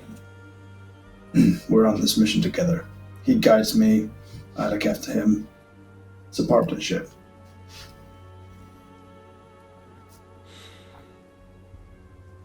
Well, I have some ideas then. I think I know what I've done for Rend to sort of bulk it out a little bit. Maybe I can work with you and Cog to, I don't know, help Cog be a little bit more resilient.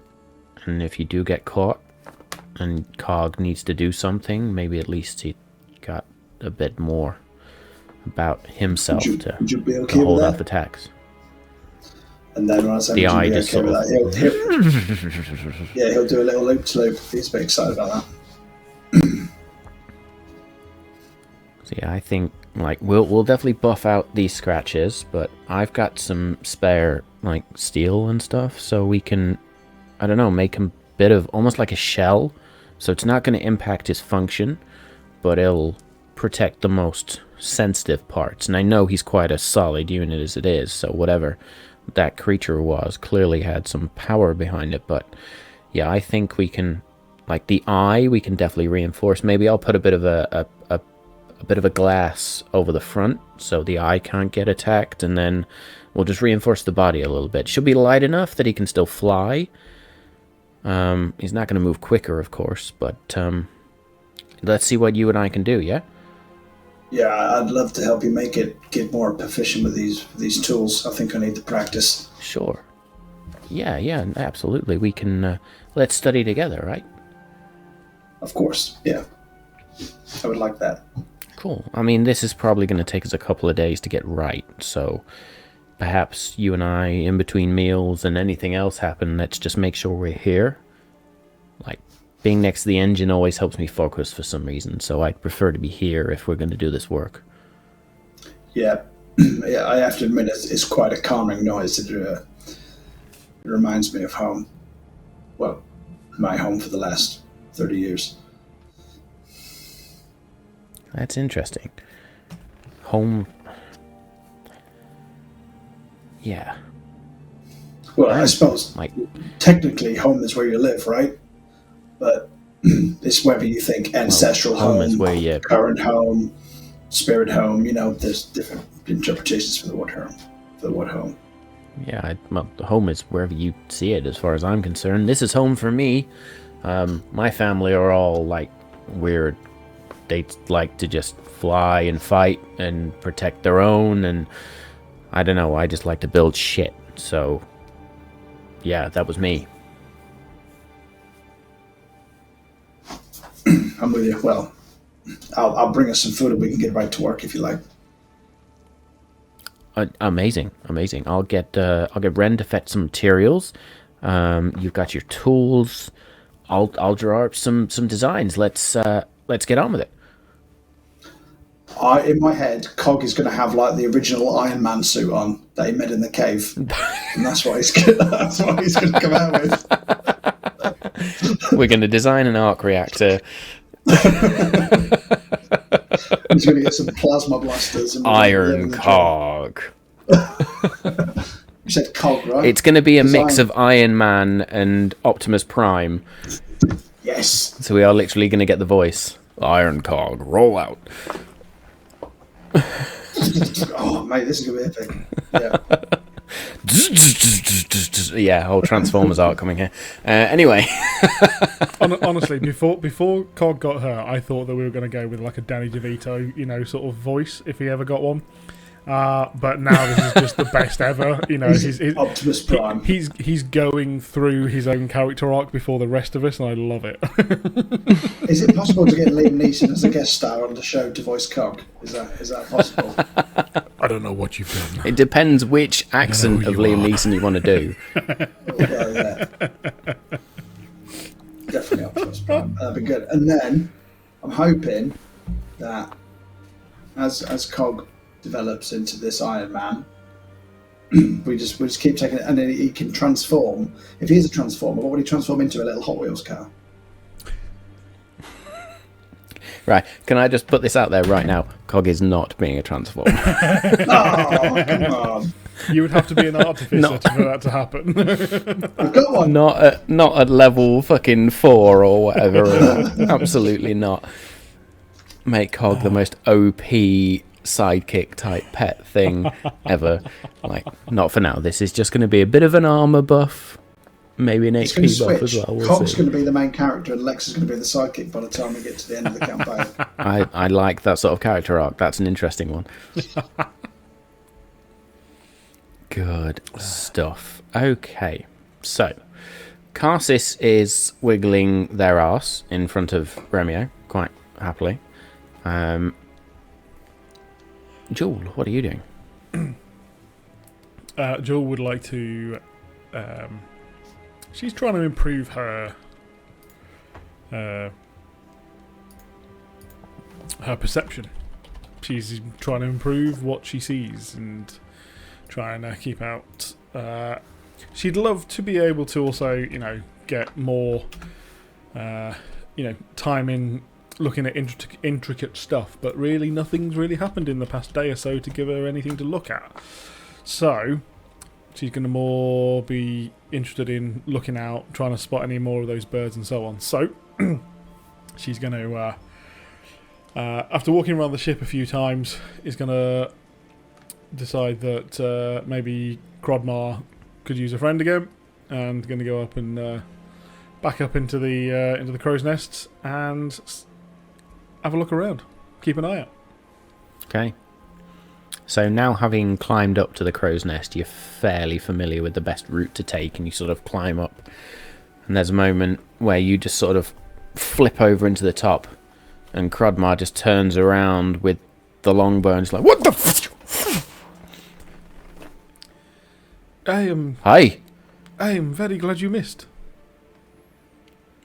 I'm not the best shot, I'm not gonna lie, but it's always difficult to hit things that are right in front of you.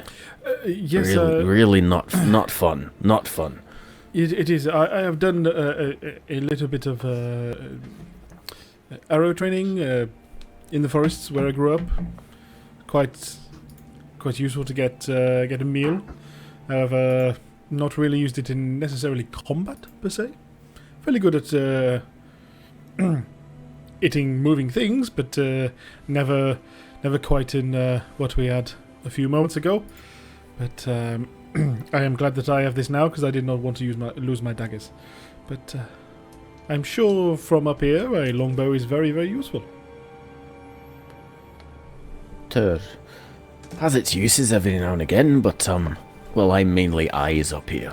You were quite handy in that fight with those things. Not quite sure what the fuck they were, but let's hope we not be encountering any of them. Ale. Let's have some ale. Yes, I am starting to wonder that might be why we have been missing on occasion. But do you know what? I cannot really give an excuse as to why not. Cheers. Sláinte.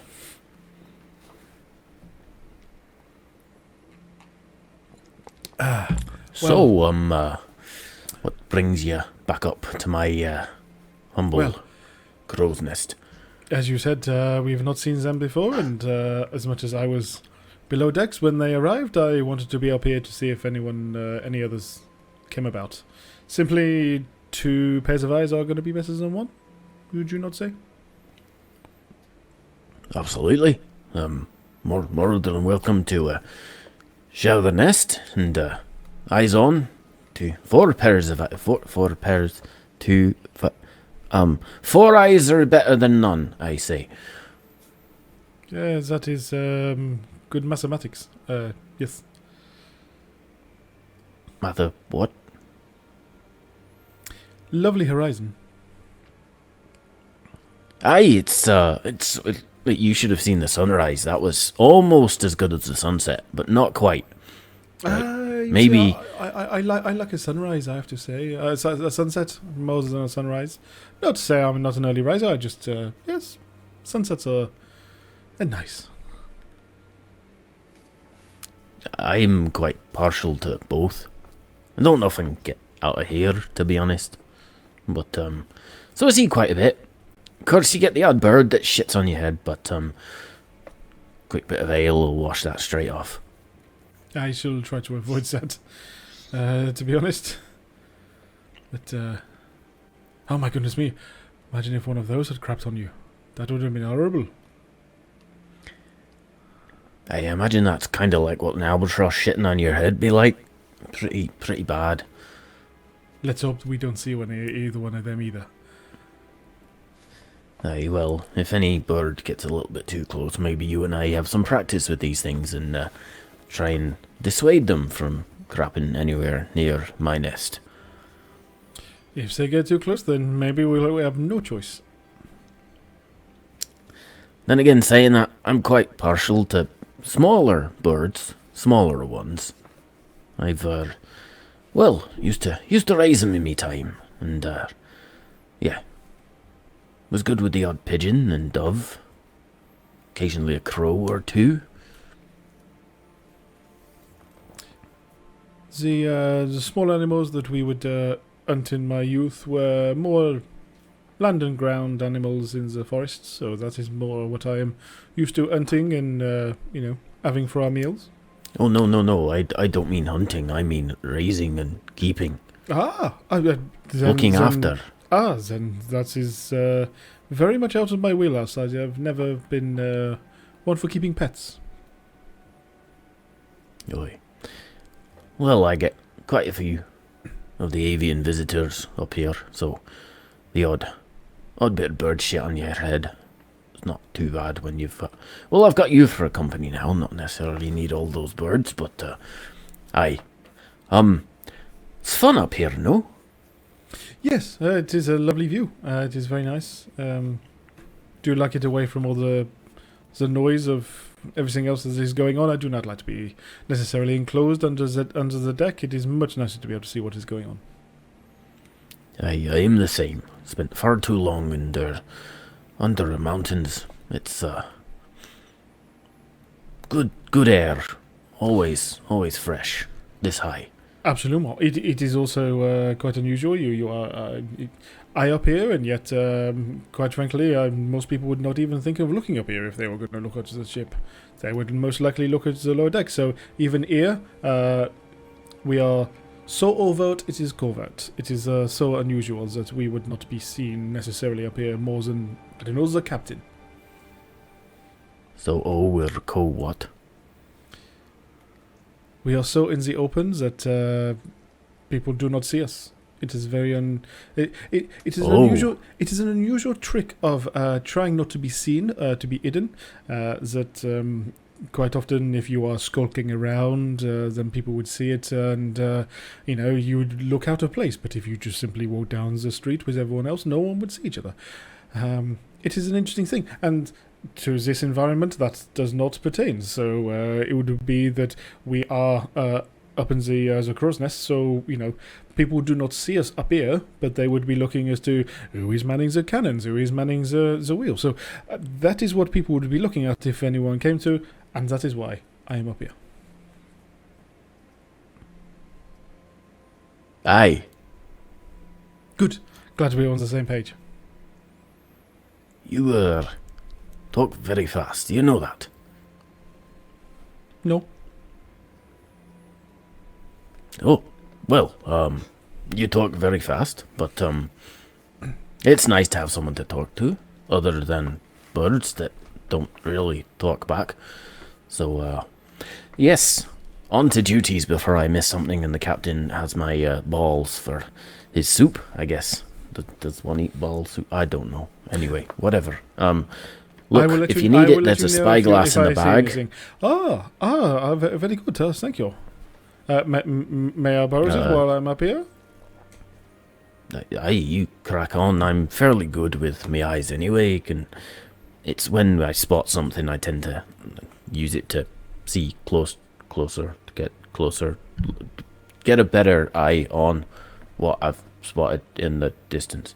Then I shall keep out of it. But if you see anything, then please let me know. I shall pass it over. Aye, well, ale's there.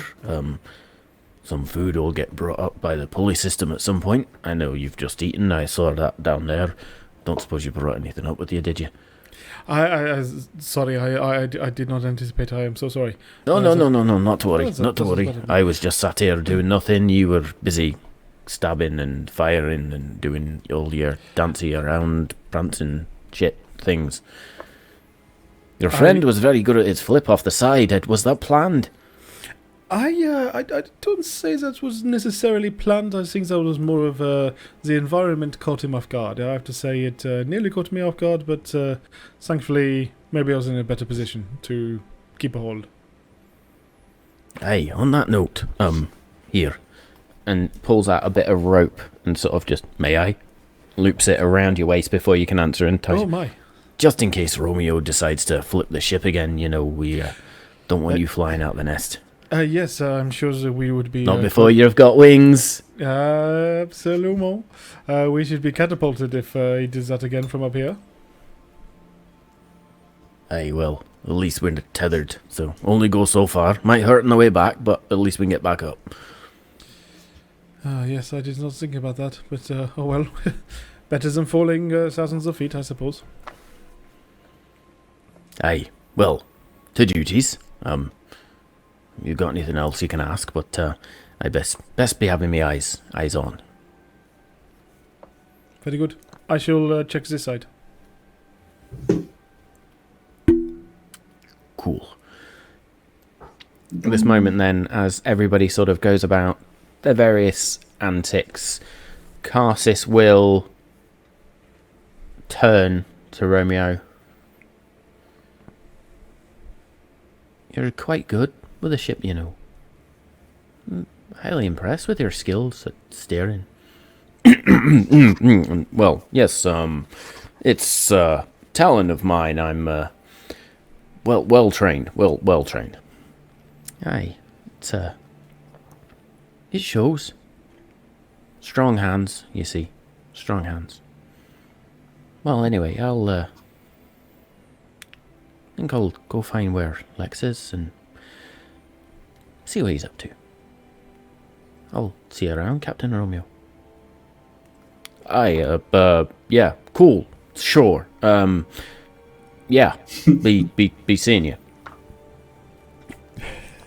So, now, as the days pass, we are going to move into a series of just checks for the next 5 days or so, or 4 days, I should say, as we venture towards NOF and, the continent proper. So, for today, I'm going to say the rest of the day passes without incident. You bed down, long rest. Oi.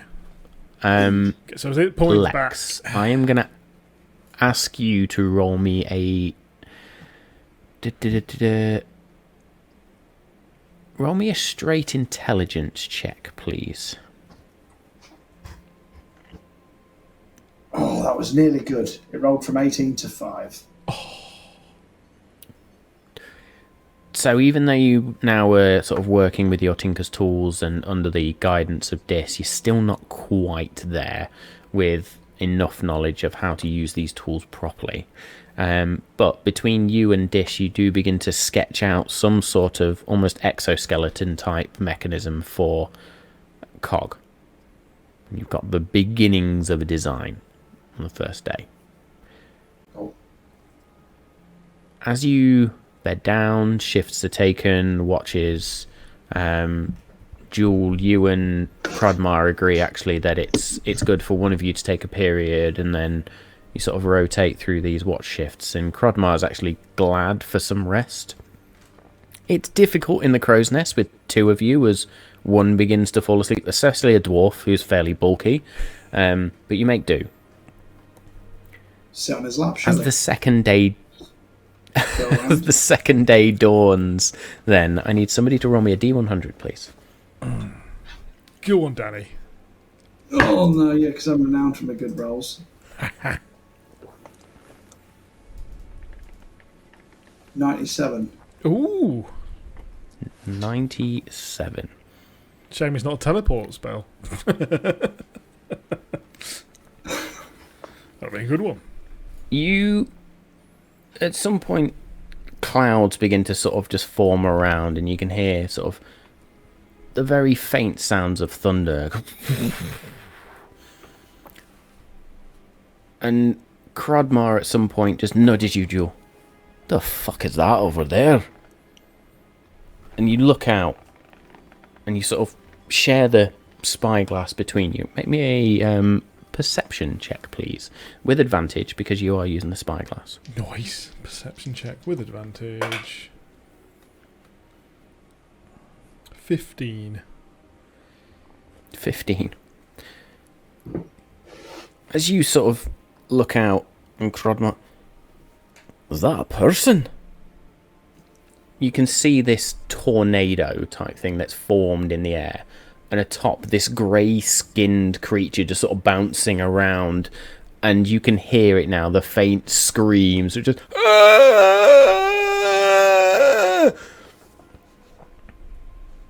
Well, I'm not fucking sure what to do with that. How far away is it? Oh, by my gauge, that's at least, what? That's almost 150 feet. Okay, so it's quite close to the ship. Shit. Should we not tell the captain and stay away from that? Or should we try to help? I'm not one for bringing strangers on the ship without the captain's due. So, Captain! Eyes left. 150 feet. Strange creature stuck in, what, that's a micro tornado or something. You see Romeo just sort of pulls out a spyglass as well and looks towards.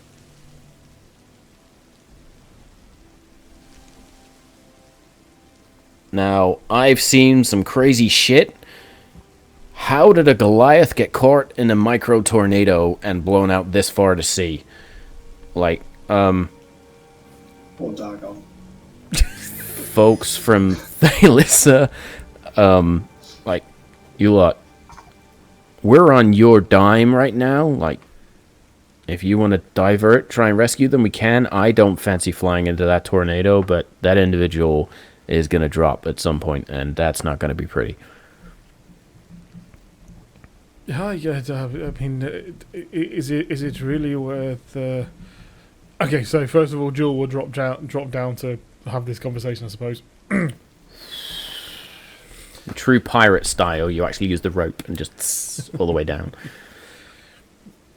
I do not know if it is worth risking the lives of all of us for someone who is in that type of danger, but I do feel bad. I do not want him to die. Them to die. Lex? Mangonel at the ready, Captain. I can take them out in just a brief second. Put them out of misery. That is one thing, I suppose, but do we really need to do that? One way or another, if we don't rescue, they are going to die. So, better to put out of misery now, or rescue, and take up more space and more resources on ship. Captain, your decision, not mine. Captain, is it, can this ship take the strain of going near that thing? That's probably a question for Dis. I mean, we can get so close that the air currents, as long as they're a little bit stronger, we can, like, deal with it. I'm not flying straight into a tornado, by all means. That's going to fuck up my sails beyond I would belief. totally understand you. Not to mention, if that thing hits my mast, that's going to hurt. Well, definitely Crodmar, but there, it definitely would. Captain, it is... I have to say, it is your decision, it is your ship, I'm afraid. Right. Where's my lucky coin? Sorry, my friend, but if this goes tailed, you're fucked. What's the D100 when you need it? There we go.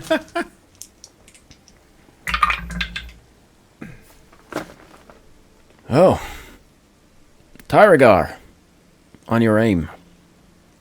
I'll steady the ship. I enjoy this moment. Watch and learn. Tyragar's just going to sort of move the mangonella out, and Vala then comes across and sort of whispers into Tyragar's ear, and you can see she's just there, like, a few degrees to the left. Maybe up a little bit more. We've got to compensate for that cyclone. There. Hold a steady, Captain. Tyragar, on your mark. Somebody roll me a d20, please. 16. 16. Lex, where you are sat with Dis sketching stuff out, the engine just... and Dis just sort of drops the book from it. What the fuck? Are we under attack? And then the cannons at something. I'll run back upstairs. You sprint back upstairs. So as this ball of rock powered by arcane energy just flies, catches the side of this Goliath, knocks it out of the cyclone, and you just hear this. "Ah!" Well, successful strike, Captain. They are no longer in cyclone. I don't think I killed them, but well, that fall will.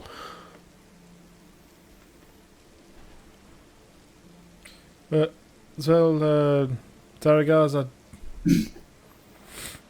did not feel great. What did I miss? Follow Are we under orders? attack? It is, no, we've helped a poor soul to shuffle off his mortal coil, its mortal coil, a little bit earlier than planned, I think. But still, they were in dire straits. And now, Lex, as you look off towards sort of the left-hand side of the ship, you can see this micro-tornado that the ship is slowly now passing. And Vala's just going to sort of stand there and go, Taragal, we need to work on your aim. Lex, there was someone caught in that. We were worried about the ship. Maybe it's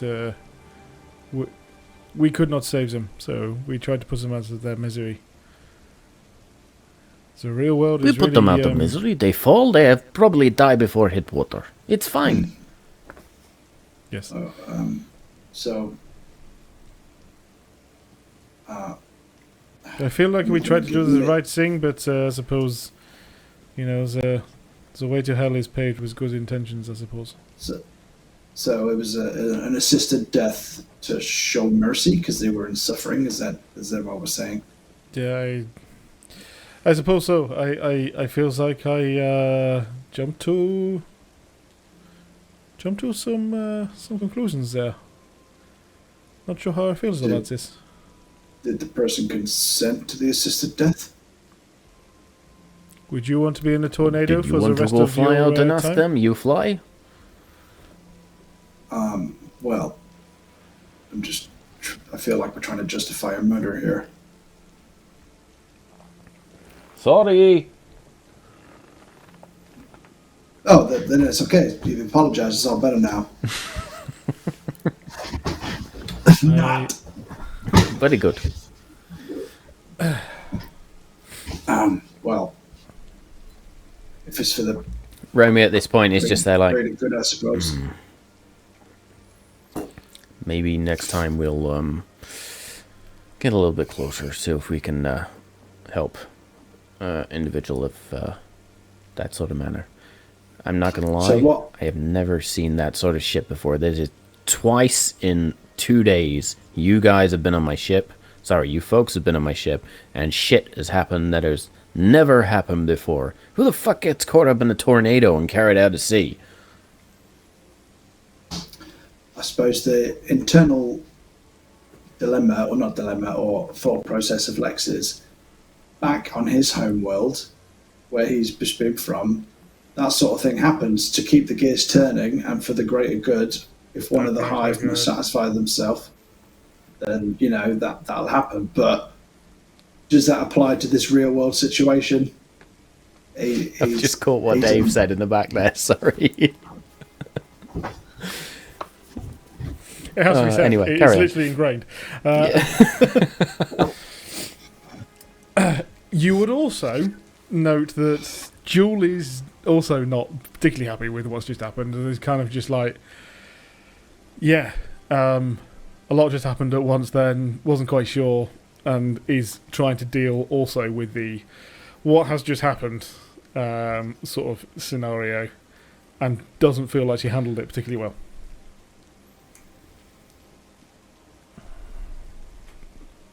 Romeo will sort of look around and say,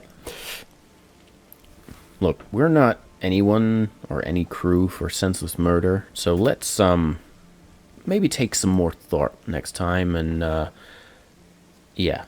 help first, then murder. That didn't feel good, like, to anyone. No. I feel like I'm gonna have to go find a temple and do some shit in there when we land, wherever we land, just to cleanse my inner thing. Whatever this is. I feel the same, Romeo. I'm glad I'm not the only one. Yes.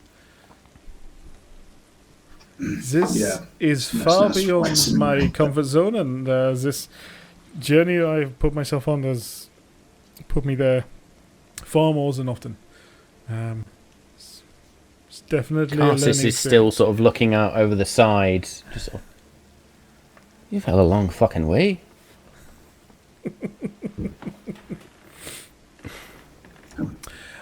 Jewel won't go back up to Krobmar for, say, 20 so minutes. We'll just, it's kind of reading with what's going on. But then probably would go up and try and carry on. Very good. I'll go report back to Dis that we're not under attack and everything's fine. And then he'll Very fuck off. good. Anything else we want to do on this third day? Nope. No. Cool. Lex, Still make me building another that reactor. intelligence check, please. Oh, I'm going to have to do an ability score improvement to intelligence check because I have not picked that as a good stat for Lex. I rolled a 10. It's better than a 2. It is better than a 2. You begin to understand the workings of these thieves' tools. Tinker's tools, even. You can tell how much I am used to dealing with Ander when speaking to Danny. So these Tinker's tools, and you just about start to understand them a bit. I'm going to ask you to make me another intelligence check, but at advantage this time, please. Hey. Glad you said that because one was a 2, the other one was an 18. With an 18, you spend a little bit more time throughout the night as Dis sleeps thinking, I'm going to nail these tools and I'm going to get this right, and you start to work with the designs. You may add proficiency with Tinker's tools to your character sheet. Woohoo!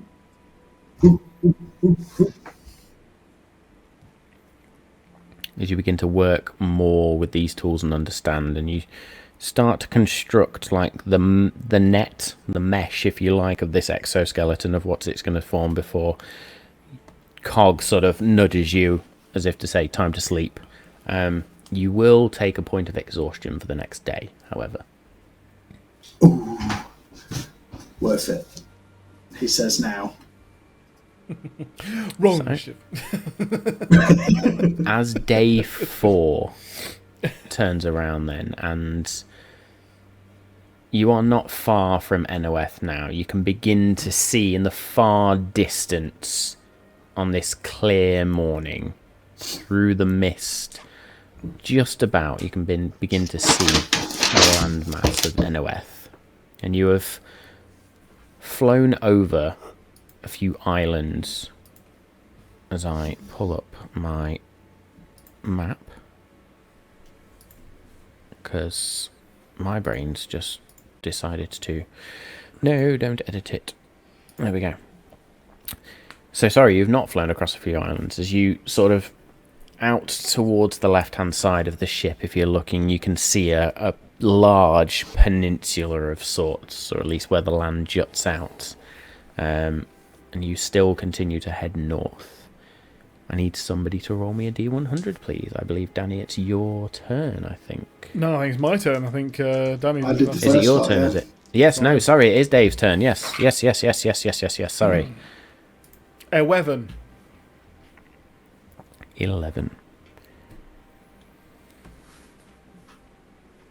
You travel for most of the day, uneventfully. And then again, I'm going to ask you with advantage to make me a perception check, please, as you and Crodmar sort of look out. Romeo has sent his spyglass up, so the two of you have got a spyglass each. Sweet. Oh, nice. Perception. 23. As you continue to sort of go through the clouds, the sun begins to set, and as that sort of glow, the pinkish glow hints over the horizon, you see something glinting in midair. Tiny little speck in the distance ahead of you. Crodmar, look there. What is that?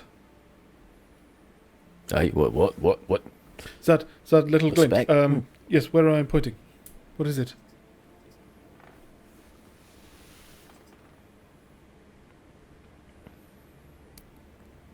What the fuck? Seriously, what have you lot brought this way? Because that's fucking weird. Look. Yes, yeah, I mean, I saw the glint. Let me have another look.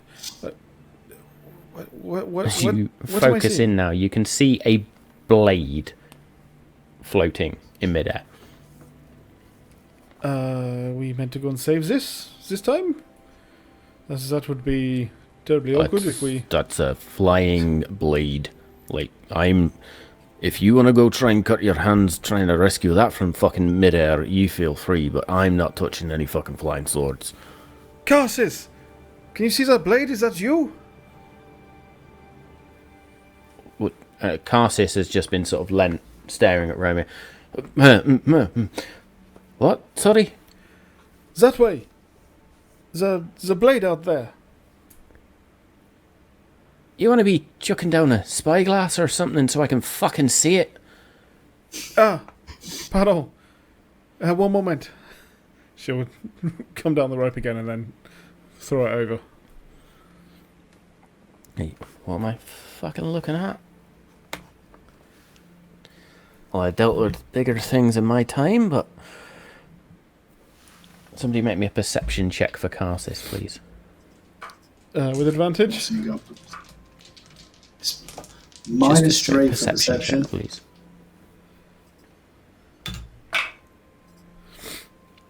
Well, I rolled a 19.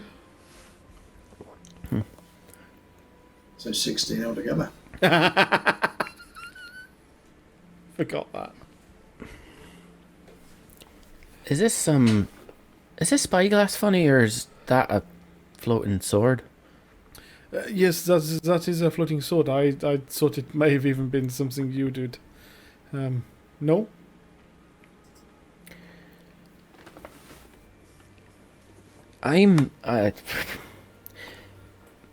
That's interesting. Romeo, you think you can just steer us towards that? I'm gonna try and grab it. I have to say that already I feel Unless terrible. anybody else that- wants it, of course. No, I just feel that I feel terrible that we shot a living being and we are trying to head towards a stupid inanimate object. But I am one of the people who have decided that this is apparently a good idea. This is ridiculous. I can't stab people with a Goliath, but I can. I am stab sure you people would with have a tried sword. if you would have got them. I am sure. I might have tried to stab the Goliath, but that's different. Of course. Okay. It's when we find this Romeo, 80-foot now large sword that cuts the ship in half. Romeo is just going to be there like, well, you asked. Okay, then. I need... In fact, I'm going to ask both of you to make me a... maybe a D20 roll, please. It's a 9. 10.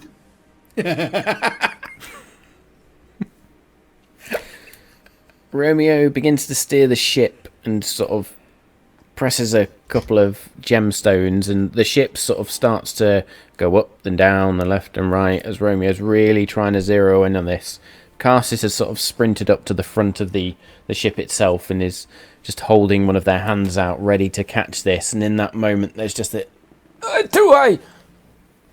Fuck. As it just... Quite fancy that sword. Oh well. Fancy another go around? Perhaps that was fate telling us we should be carrying on. Unless Cassis, if you want it. I'm more inclined to agree. Unfortunately, Carsis, with your feline companion here, if I have to rotate the whole ship and come back around, we're adding more time, and I get paid by, like, how quickly I deliver things where they need to go.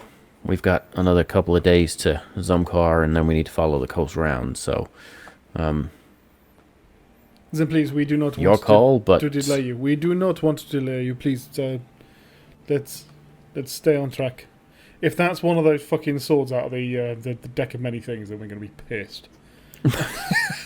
It's clearly going to be a cursed sword. It's gonna, with, yeah. sentient, I was going to say it's going to, possess it all.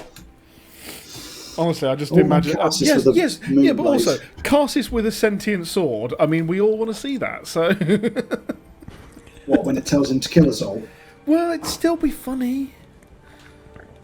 It's kind of like that, you know, like that Morgan Freeman of, you know, he cuts your heart out with a spoon, but you'd still enjoy the narrative, you know.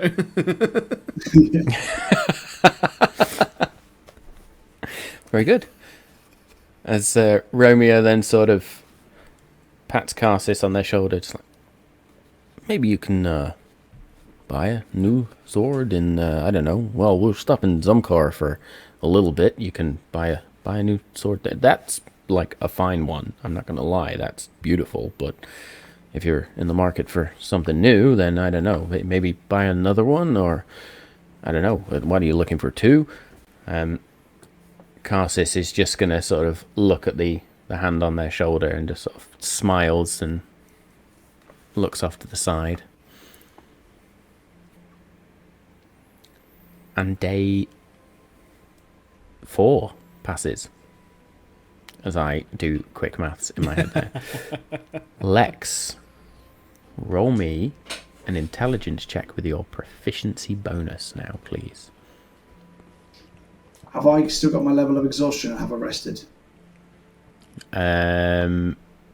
You have a level of exhaustion for today. So this is before you rest. So that's disadvantage then. Mm-hmm. Then my proficiency bonus. So that's a 9. A 9. As you and Dis work throughout the day then, sort of ignoring all the antics that are going on above, and you begin to form this more of a shell now. And there's a moment where you and Dis are working on it, and then both of you sort of catch your tools against each other and just... Shit! Ah, no, that was not good. Oh, damn! I'm gonna have to melt this down and start again. That's... Look, you're tired. Maybe rest tonight. We will get this done, but don't overexert yourself. It's not worth being tired. Yeah. You and Karg are telling me the same thing. Maybe I should go and rest. We all need to sleep, right? Yeah, of course. No, it's fine. Look, we crossed the tools. It was bound to happen at some point when you've got this small contraption and 2 people working on it. I think tomorrow, let's split the duties. Like, you can work on the eyeglass piece and that reinforcement. I'll work on the clasps at the back and how that's going to connect, and then we can start to put the rest of the pieces together. Like I think you're right with those shifting discs, so that when Cog needs to fly, the discs can come up, but when like he's walking, they can come down, and that'll protect the wing compartments. That works. I'll work on that bit.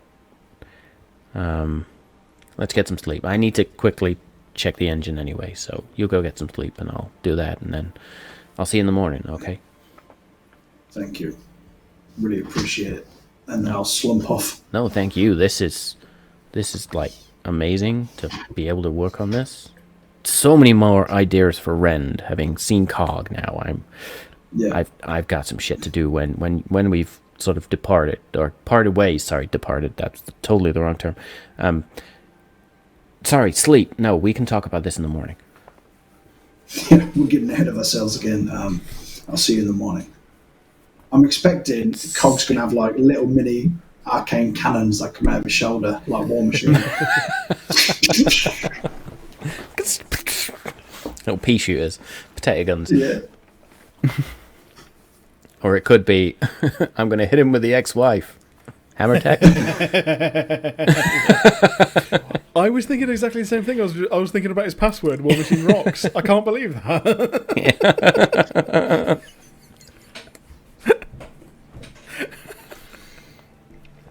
Excellent then. So, as you bed down for the 4th evening, and then you know the next day is when you're going to start to descend into Zumkar for a couple of hours, and then head on your way around the coastline. As you wake then, I need another D100 roll, please. You doing it, Danny? That's me this time, yep.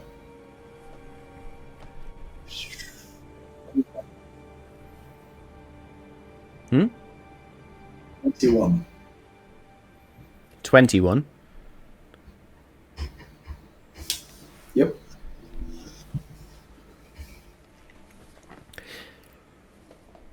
You begin to descend now, and you can see now the coastline. You begin to see this walled city of browns, and there's clearly silks around. It reminds you almost very similar of Thalissa, but there's also more of an Arabian feel to this as you descend down. And again, there's a moment where everyone that's on the deck of the ship just turns and looks out to the right-hand side of the ship. And Krodmar is just going to sort of elbow you, Jewel, as you're mid-sip of ale. Look at that! And you see 2 creatures just engaged in a mid-air battle. Need everybody to make me nature checks, please. I thought you were going to say initiative then. Level 20 dragon fight. Here we go. Oh shit, that one. Okay, now let's roll a 1, like a boss. And then Carsey's got a natural 20. Order is restored. Nice. 24 for Carsey's. 13. I'll give you some. Okay. So as you... the whole crew that's on the upper deck, and I'll say Lex, you and Dis are still below deck, totally distracted, so you, even though you can see out of a porthole, you just pay it no mind whatsoever. Karsis then looks out. Wow. Not often you see a manticore and a chimera going at it. And that was Scottish, so forgive me for that one. I'm trying to juggle 6 accents tonight, guys.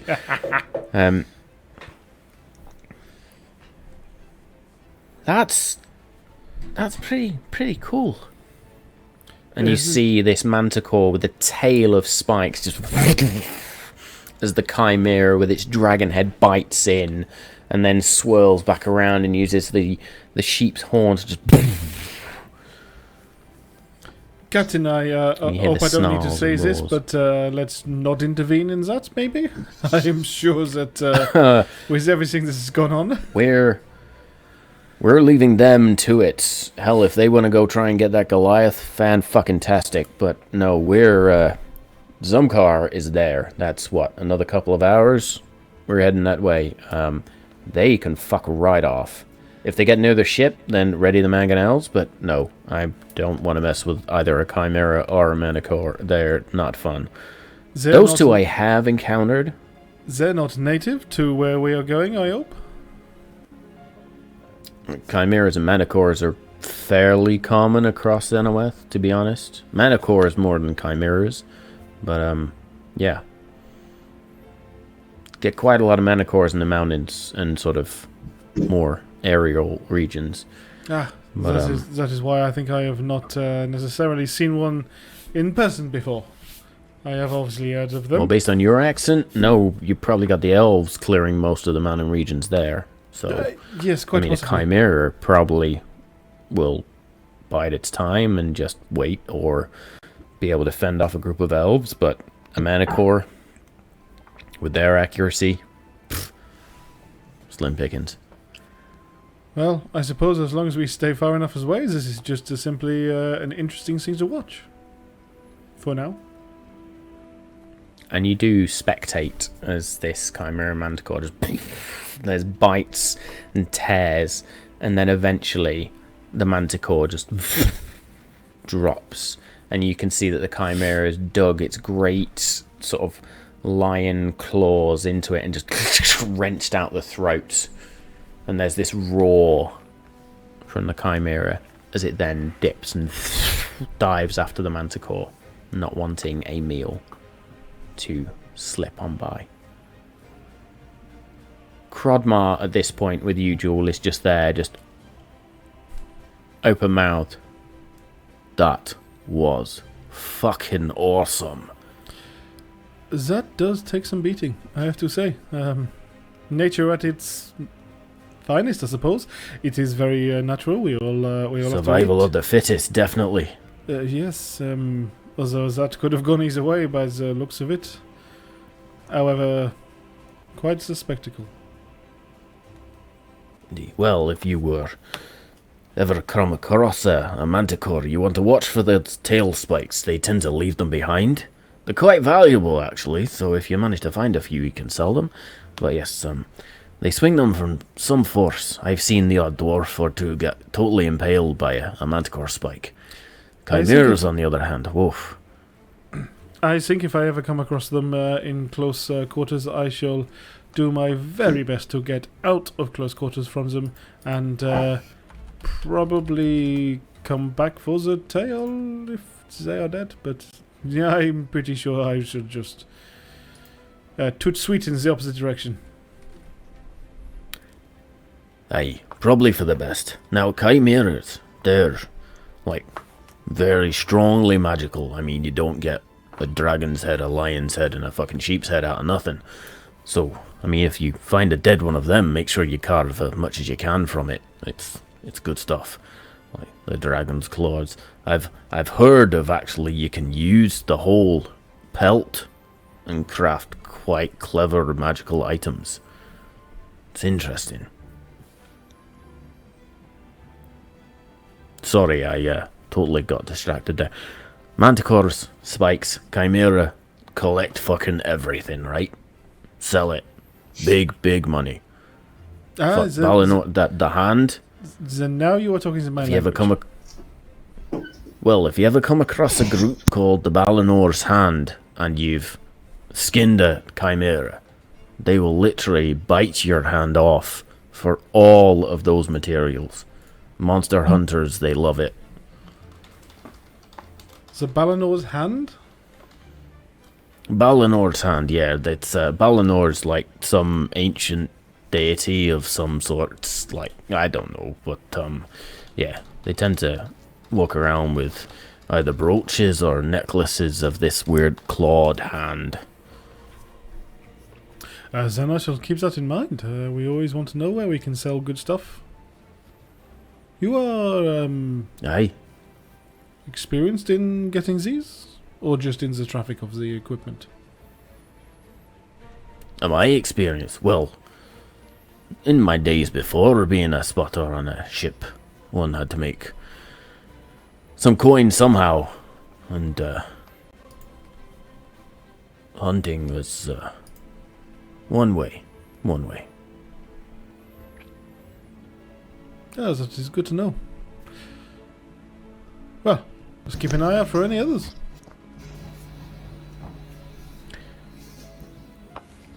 Aye. Well, I think we'll probably be in Zomkar before we do anything else, so probably best for you lot to, I don't know, get below deck, hide. Ah, yes. Unless you plan to venture out into the city, I have no idea. But, that given what happened. that is good. Might I leave you for a moment? I shall go and ask my compatriots if do what you need to do. Want to. I have not thought of that. Can you ask Dis to change the barrel while you're down there? We're running a little low. I shall do my very best to remember. See you in a moment. Joe will go down. Very good. So Joel descends. Karsis at this point with Romeo. Romeo's actually stood behind Karsis, and Karsis is there with the helm, just sort of. And Romeo's just sort of pointing a few bits out, like touch that button there, and then spin it, and then sort of actually guides Carsis's hand sort of spins the ship slightly, and you can feel the ship sort of rock.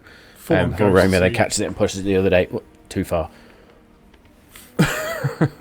Like Patrick Swayze and Demi Moore in Ghost.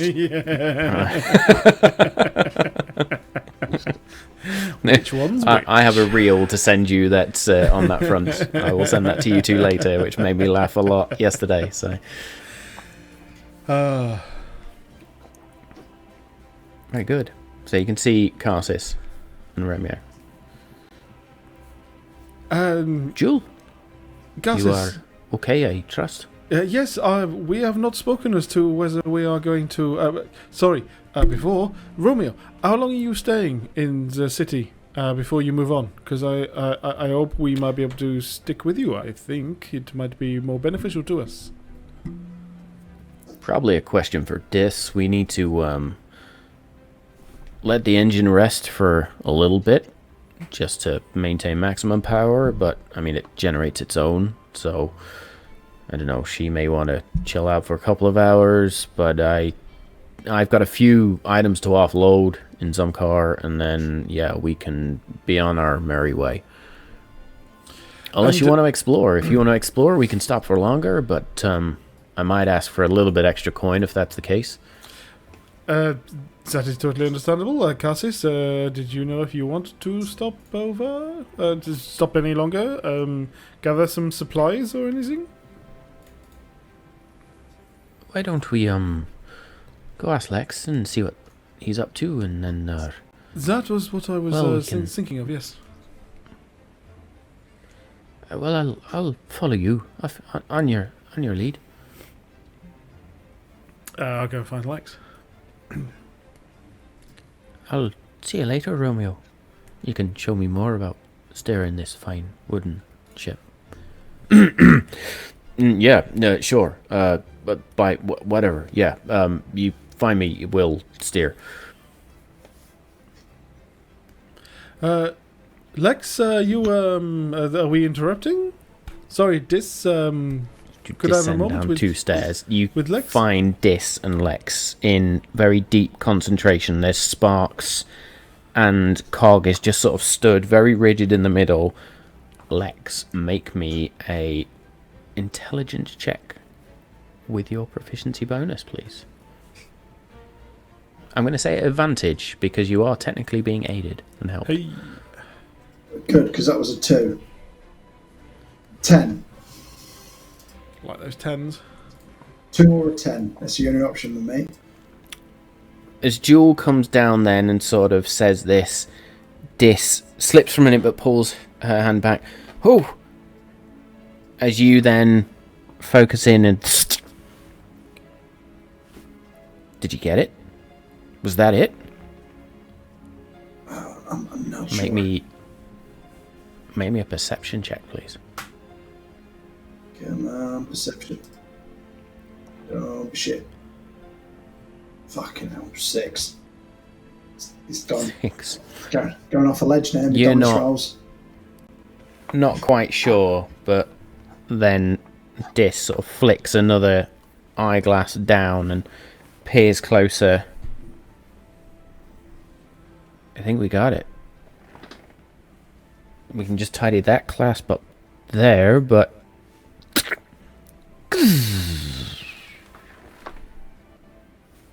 Well, fuck me. That's awesome.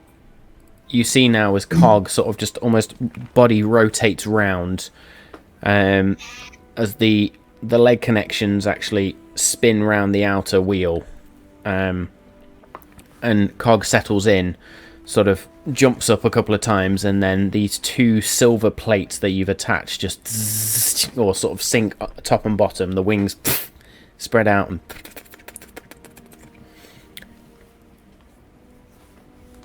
you have created and crafted an exoskeleton for Cog.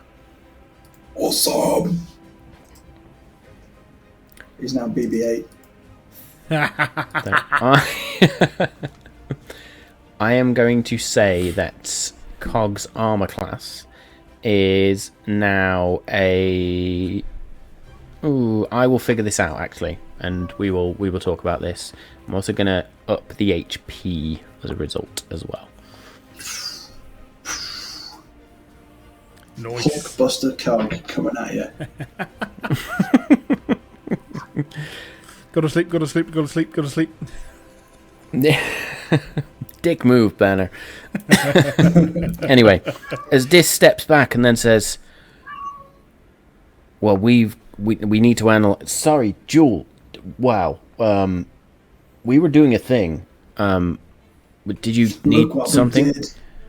Pardon. Wow. That's it. Well, no wonder we have not seen you for a couple of days, Lex. That is quite incredible. Cog. So where Cog was previously almost this perfect sphere of gold and very little external contraption apart from when the wings came out, the legs came out, now there is a very mortal-looking armor exoskeleton. It's not as pristine or refined as one would expect if it was natural on Cog, or if it had come from certain areas that Lex will know about. But it is functional, and it will provide a little bit of extra protection for Cog. Yeah, it was. Considering what you said a few days ago, I hope this will help. That is great. Cog will not be going down again, not on my watch. Absolutely.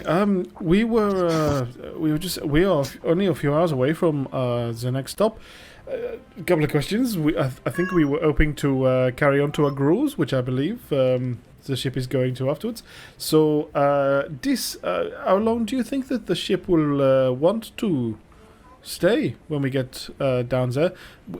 Lex Cassis, I'm just trying to have the discussion. Should we try and find some supplies, or should we try and stay low, keep a low profile, and wait until we get to a cruise?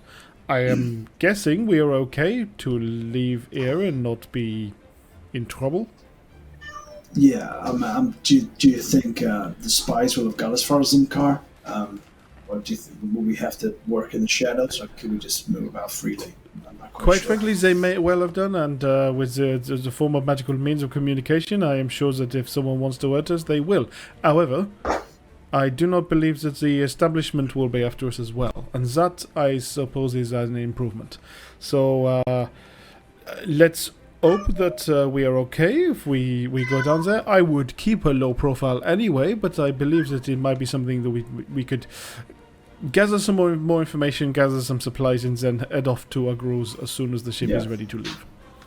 I agree. Supplies and information is key, and then if we can catch the ship, will it? I know Drakias got us safe passage to Zumkar. Do we need to make extra arrangements with Romeo to carry on the ship? Actually, Lex, I think the magistrate got you passage to a cruise, so they're not expecting you in Zumkar. We're stopping at Zumkar because I need to make sure the engine rests for at least an hour. We've been going pretty heavy, and some of those maneuvers were ridiculous. Can anybody else hear that? I need to get that sorted. That's some weird creaking.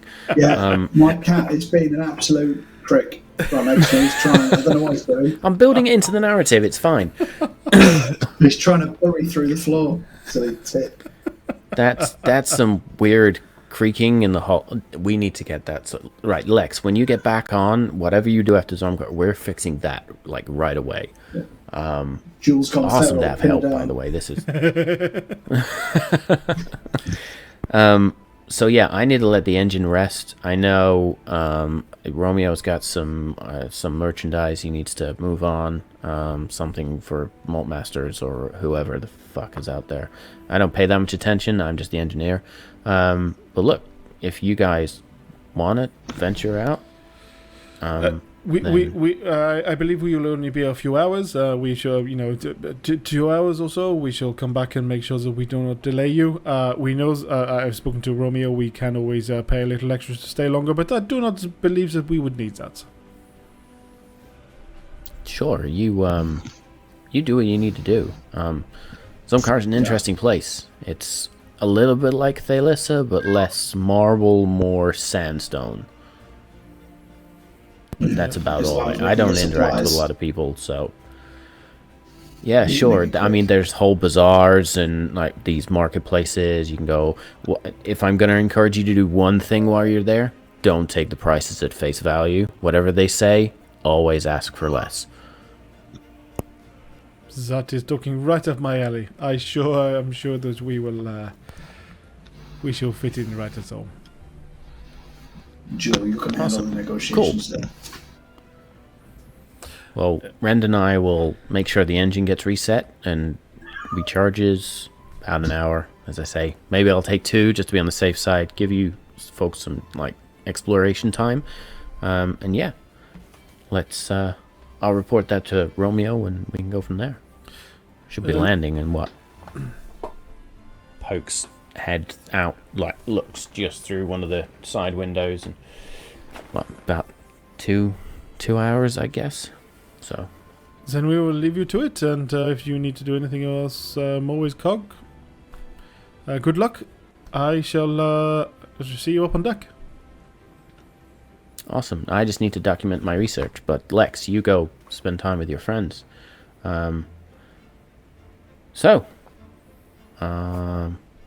Yeah, cool. See ya. Thanks for the help, by the way. This was so much fun. So many No, ideas. thank you. I couldn't have done it without you. This is more than I could have hoped for. And I mean, just look at Cog. I've never seen him so excited. Shiny, for one. Like, this is... There was gold, now we've got gold and silver. It's like a... It's like art. Yeah, we're not supposed to feel this, but I think you feel smoke. But I won't tell everybody that. Hopefully he just feels more purpose. Anyway, you go. You've got to have conversations. And as Thank the you. 4 of you, including Cog, in the new exoskeleton, proceed upstairs, hearing more of those creaks throughout the hull. Maybe the maneuvers did a little bit more damage than you were expecting. You reach top deck, and the 3 of you walk to the front of the ship, as over the next few hours the ship descends into Zumkar, and I think that is where we will leave it for this week.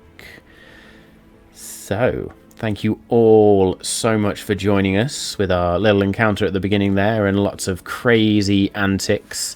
I'm going to give a shout out tonight to Chartopia or Chartopia, I don't know how you pronounce that, but trying to find like random aerial encounters. I made up some of my own and then found this list and just went for it. There's a really funny D100 list there. So some of them are just batshit crazy, like a Goliath in a tornado or a whirlwind, and lo and behold, my fucking party rolled that number.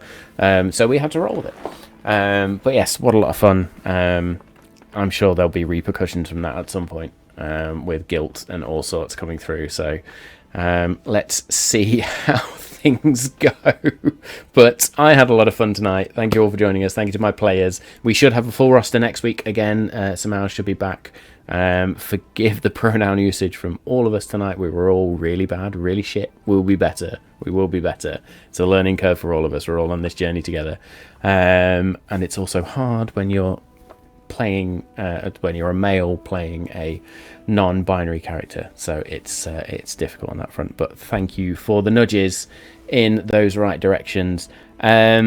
Still, I don't think there's anything else for me to call out. Giveaways wise, just keep your ears to the ground. We are moving forward with some of those, so yes, we will, as soon as they're finalized, we'll release more details. But other than that, that will be us for tonight. I know people have got early mornings, so we'll call it there. But thank you again for joining us. Thank you for all the effects. Dave, some of those effects on sort of these spells are amazing. Hope to see more of them. Hopefully everybody else has enjoyed them.